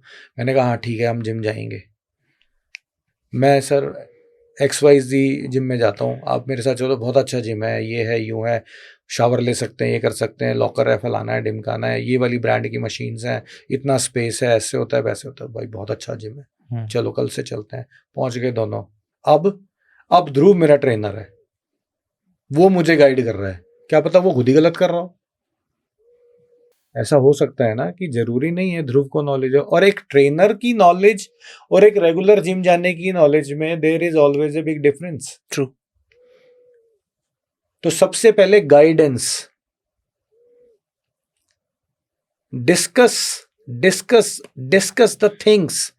अपने बारे में अपना प्रोटोकॉल बताओ. सर मेरी लाइफस्टाइल कैसी है, मैं 6 बजे 7 बजे उठता हूँ, नहाता हूँ, ब्रेकफास्ट करता हूँ, गाड़ी की सीट पे बैठ जाता हूँ, ऑफिस जाता हूँ, ऑफिस की सीट पे बैठ जाता हूँ, 9 बजे वहाँ चिपक जाता हूँ मैं. शाम को 6 बजे 7 बजे मेरे कलीग्स मुझे खींच के उतारते हैं उस कुर्सी से.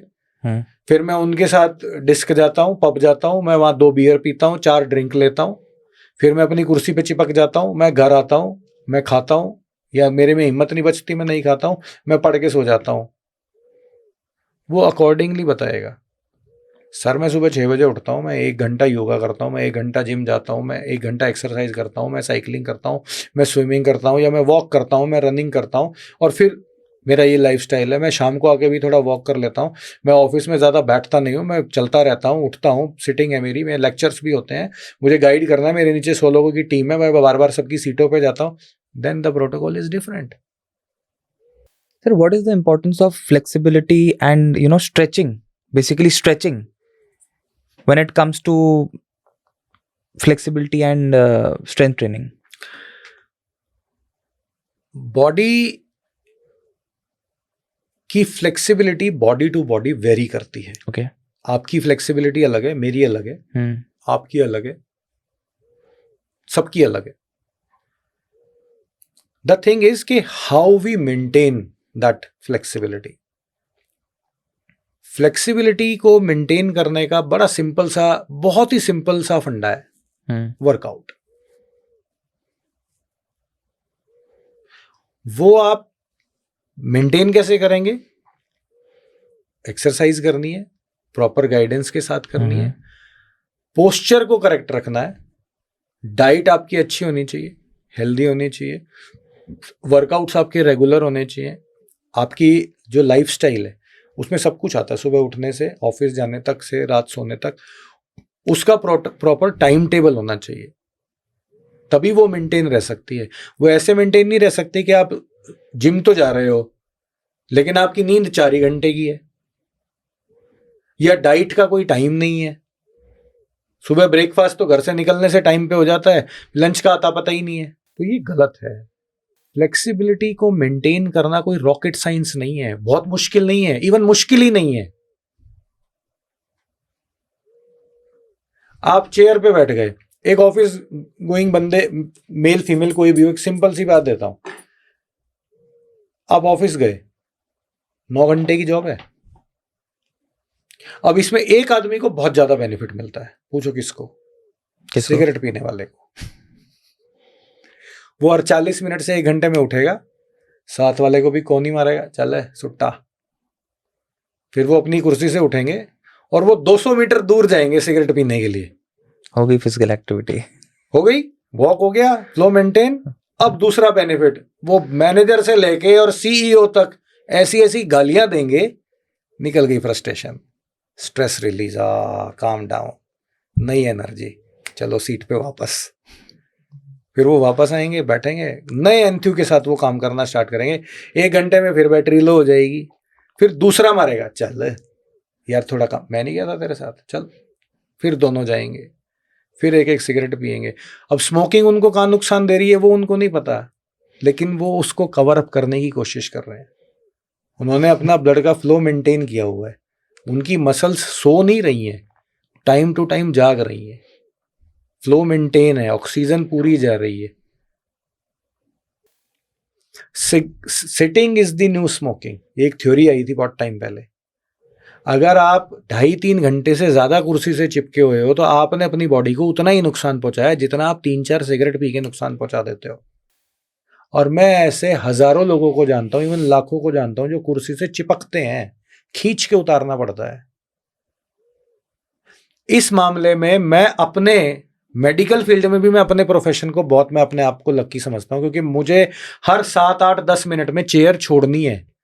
कभी मेरा पेशेंट गर्म बता रहा है, कभी ठंडा बता रहा है, कभी मशीन बढ़ानी है, कभी हटानी है, कभी लगानी है, कभी कोई प्रॉब्लम आ गई है, कुछ पूछना है, कुछ बताना है, समझाना है, कुछ भी है, मेरे को मेरी चेयर छोड़नी है। What you trying to say is, जो आजकल राइज ऑफ बैक पेन है, जॉइंट पेन है, इसका सबसे बड़ा कारण सिटिंग है। यस, मेजर रीजन है, सुपर मेजर रीजन। सारा दिन हम चिपके रहते हैं, सारा दिन हम कुर्सी से चिपके। मैं सिर्फ ऑफिस जाने वाले लोगों की बात कर रहा हूं। सुबह उठने से लेके रात सोने तक, अगर मान लो वो 14 घंटे जाग रहे हैं तो वो 3 ही घंटे एक्टिव हैं, 4 लगा लो मैक्सिमम। 10 घंटे वो सीट पे हैं, चाहे वो कार की हो, स्कूटर की हो या ऑफिस की हो। तो 10 घंटे के हिसाब से 10 सिगरेट पी ली उन्होंने। अब देख लो, एक पैकेट हर रोज सिगरेट का जा रहा है अंदर, तो क्या नुकसान पहुंचा रहा है?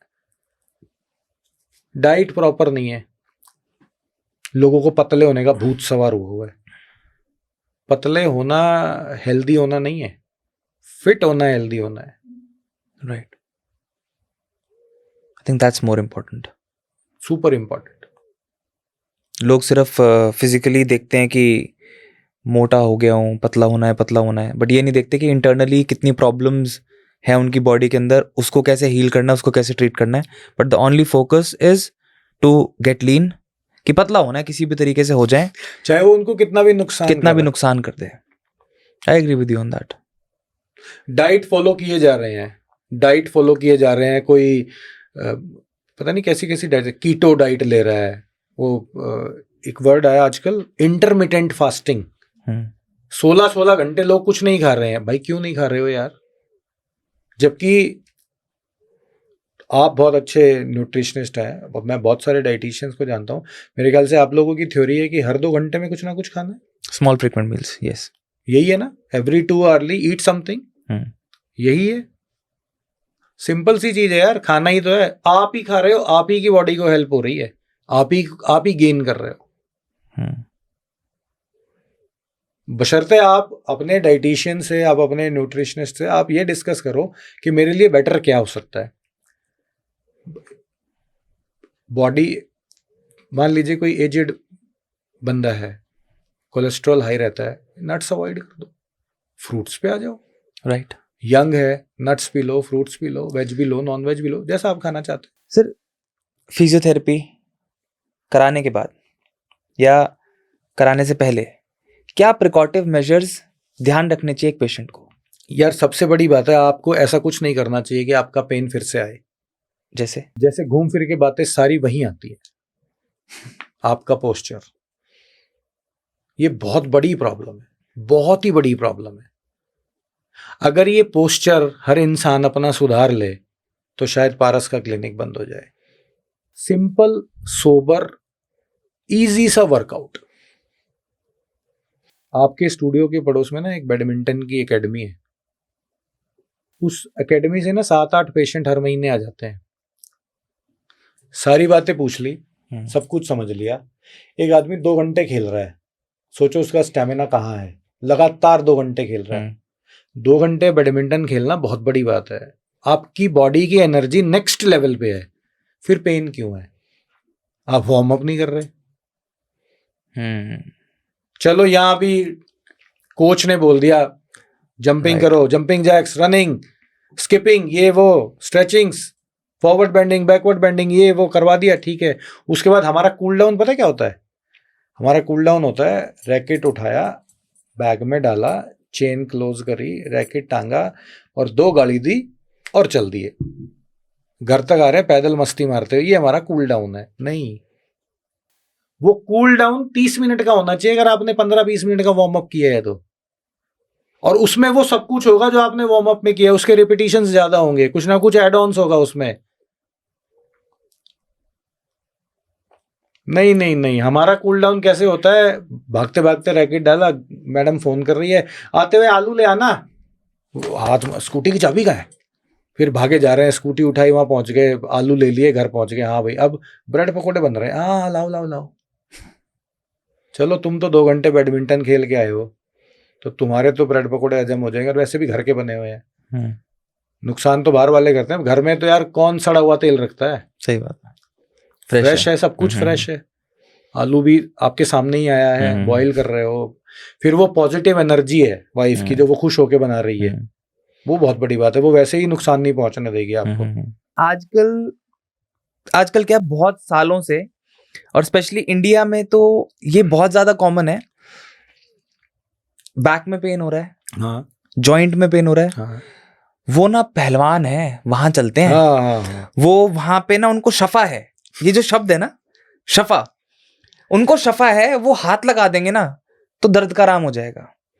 जबकि मैंने ऑन दी अदर साइड ये भी देखा है कि काफी लोग अपनी खुद की मर्जी से जाते हैं और प्रॉब्लम को बढ़ा के आते हैं। क्या इस तरीके के सेटअप्स में लोगों को जाना चाहिए? नहीं आप तो ये मैं इसलिए नहीं कह रहा कि मैं फिजियो हूं, ये मैं इसलिए नहीं कह रहा। चलो एक एग्जांपल देता हूं। आपका जॉइंट डिसलोकेट हुआ, राइट, वो तो मेरा काम नहीं है, मैं तो रीलोकेट नहीं करूंगा। Right. हाँ, मैं उसके बाद का प्रोटोकॉल मेरा है, वो तो ऑर्थो सर्जन का काम है। उसमें भी क्यों जा रहे हो आप उसके पास? यार आपकी बॉडी का जॉइंट डिसलोकेट हुआ है, एक जॉइंट डिसलोकेट हुआ है, अपनी डिसलोकेशन है मतलब वो अपनी जगह से हट गया है। जो नेचर ने उसको स्पेस दिया है आपकी बॉडी में, जहां उसकी मूवमेंट है वो वहां नहीं है, आप उसकी मूवमेंट नहीं कर पा रहे हो, या वो मूवमेंट जो है वो पेनफुल है, वो सीवियर पेनफुल है, वो आपको रुला रही है, फिर आप उसके पास जा रहे हो, आप उसको रिलोकेट कराने के लिए। भाई क्यों? उसके पास डिग्री है, पढ़ा लिखा है। और जो ये आपने शफा वर्ड यूज किया ना, ये मैं ये कह सकता हूं ओवर द टाइम प्रैक्टिस हो गई है, तो 100 में 10-15 पेशेंट्स को वो ठीक कर पाते होंगे, जरूर ज्यादा को भी हो सकता है। जिनका इंजरी लेवल बहुत कम है उनको हो सकता है ऐसा। बाकी मैं ऐसे बिगड़े हुए केसेस तो बहुत ठीक किए हैं, लेकिन कभी पर्सनली किसी से मिला नहीं हूँ, मिलना भी नहीं चाहता। इसके पीछे रीजन ये आ जाता है ध्रुव कि बेसिकली जब आप किसी बॉडी पार्ट पे काम कर रहे होते हो ना, तो आपको उसके एनाटॉमी फिजियोलॉजी पता होनी चाहिए। तुक्के मत मारो यार, आप जॉइंट खराब कर दोगे, आप लाइफ के साथ खेल रहे हो। किसी का राइट शोल्डर उतर गया और आपने उसको बर्बाद कर दिया और वो सर्जरी करा रहा है उसके बाद और वो ठीक नहीं हुआ, तो उसका तो गया ना। वही तो लेफ्ट हैंड से बेचारा लिखने की प्रैक्टिस करेगा या अंगूठे पे आ जाएगा, चेक भी साइन नहीं कर सकता। क्यों कर रहे हो आप ऐसा? अगर आप कोई ये काम करना है तो आप सीखो, सही बात है, ज्वाइन करो। अब नहीं होता इन लोगों के लिए ऐसा, लेकिन मैं आपको बताता हूँ, मैं बहुत मतलब 70s 80s की बात कर रहा हूँ, तब इतनी वास्ट नहीं थी हमारे कंट्री में फील्ड।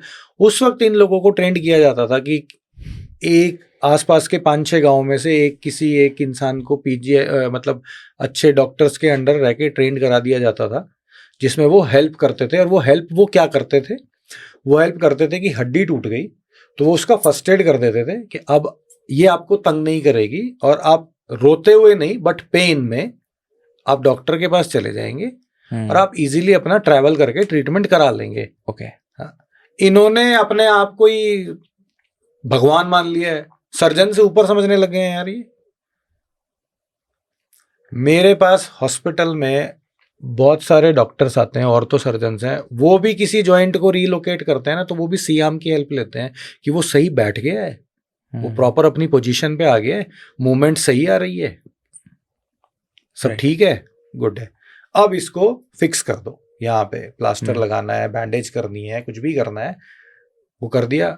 अब इतने दिन का रेस्ट है जी, इसको नहीं छेड़ना है, उसके बाद मिलेंगे। मिलने से पहले फिर एक एक्सरे हो रहा है, उसकी पोजीशनिंग चेक हो रही है, जो एक क्वेश्चनेयर है दोनों के बीच में वो डिस्कशन में आ रहा है, सारा वो डिस्कस हो रहा है, उसके बाद वो प्लास्टर या ड्रेसिंग रिमूव की जा रही है, फिर मेरे पास आ रहा है पेशेंट, फिर हम उसकी मूवमेंट चेक कर रहे हैं। अगर मूवमेंट पूरी है तो हम उसको स्ट्रेंथ पे ले लेते हैं, मूवमेंट पूरी नहीं है तो पहले उसकी मूवमेंट निकालनी है और साथ साथ स्ट्रेंथ पे डालना है। सर जैसे हम देखते हैं क्रिटिकल केसेस होते हैं, कई कैंसर पेशेंट्स होते हैं जिनका ऑनगोइंग केमोथेरेपी के ट्रीटमेंट चल रहा होता है। जिन लोगों का केमोथेरेपी का ट्रीटमेंट चल रहा है, अगर उनकी साथ में फिजियोथेरेपी भी चल रही है तो उनको क्या चीजें उनके माइंड में होनी चाहिए या किस चीज के लिए उनको प्रिपेयर्ड रहना चाहिए? सबसे पहले तो मैं एक बात क्लियर कर दूं, पहले क्या प्रॉब्लम थी कि अगर किसी पेशेंट को कैंसर है तो वो फिजियो नहीं करा सकता। ओके। ये एक मिथ थी जो अब दूर हो गई है। ओके। अब हमारे जो ऑनकोज हैं वो खुद सजेस्ट करते हैं ओवरऑल स्ट्रेंथ के लिए, बैलेंसिंग, कोऑर्डिनेशन है, उठना बैठना, पेशेंट की मूवमेंट्स हैं, ऑल डे लिविंग एक्टिविटीज में वापस लाने के लिए, वही सेम वर्ड रिजुविनेशन के लिए राइट, फिजियो के पास भेजा जाता है। पेशेंट की कंडीशन को पहले समझना है, स्टडी करना है, इवैल्यूएट करना है, असेसमेंट करनी है। Okay, the proper word is assessment Right. करनी है। पहले ये पता करो कि पेशेंट को क्या प्रॉब्लम है, जी ये इश्यू है, ठीक है। उसके बाद आप थॉरोली पूरी बॉडी की असेसमेंट करो, अकॉर्डिंगली प्रोटोकॉल बनाओ। डेली की कंडीशन है, ऑल्टरनेट डे पे करना है, once in a week, twice a week ऐसे करना है, मंथ में 2 बार बुला सकते हैं, या होम प्रोग्राम पे काम चल रहा है वो आप अकॉर्डिंगली अपने फिजियो को अपने पेशेंट को समझा देना चाहिए। रबड़ मत बनाओ, खींचो मत, जबरदस्ती मत करो। वो पहले क्रिटिकल कंडीशन से गुजर रहा है, उसकी साइकोलॉजी के साथ मजाक मत करो।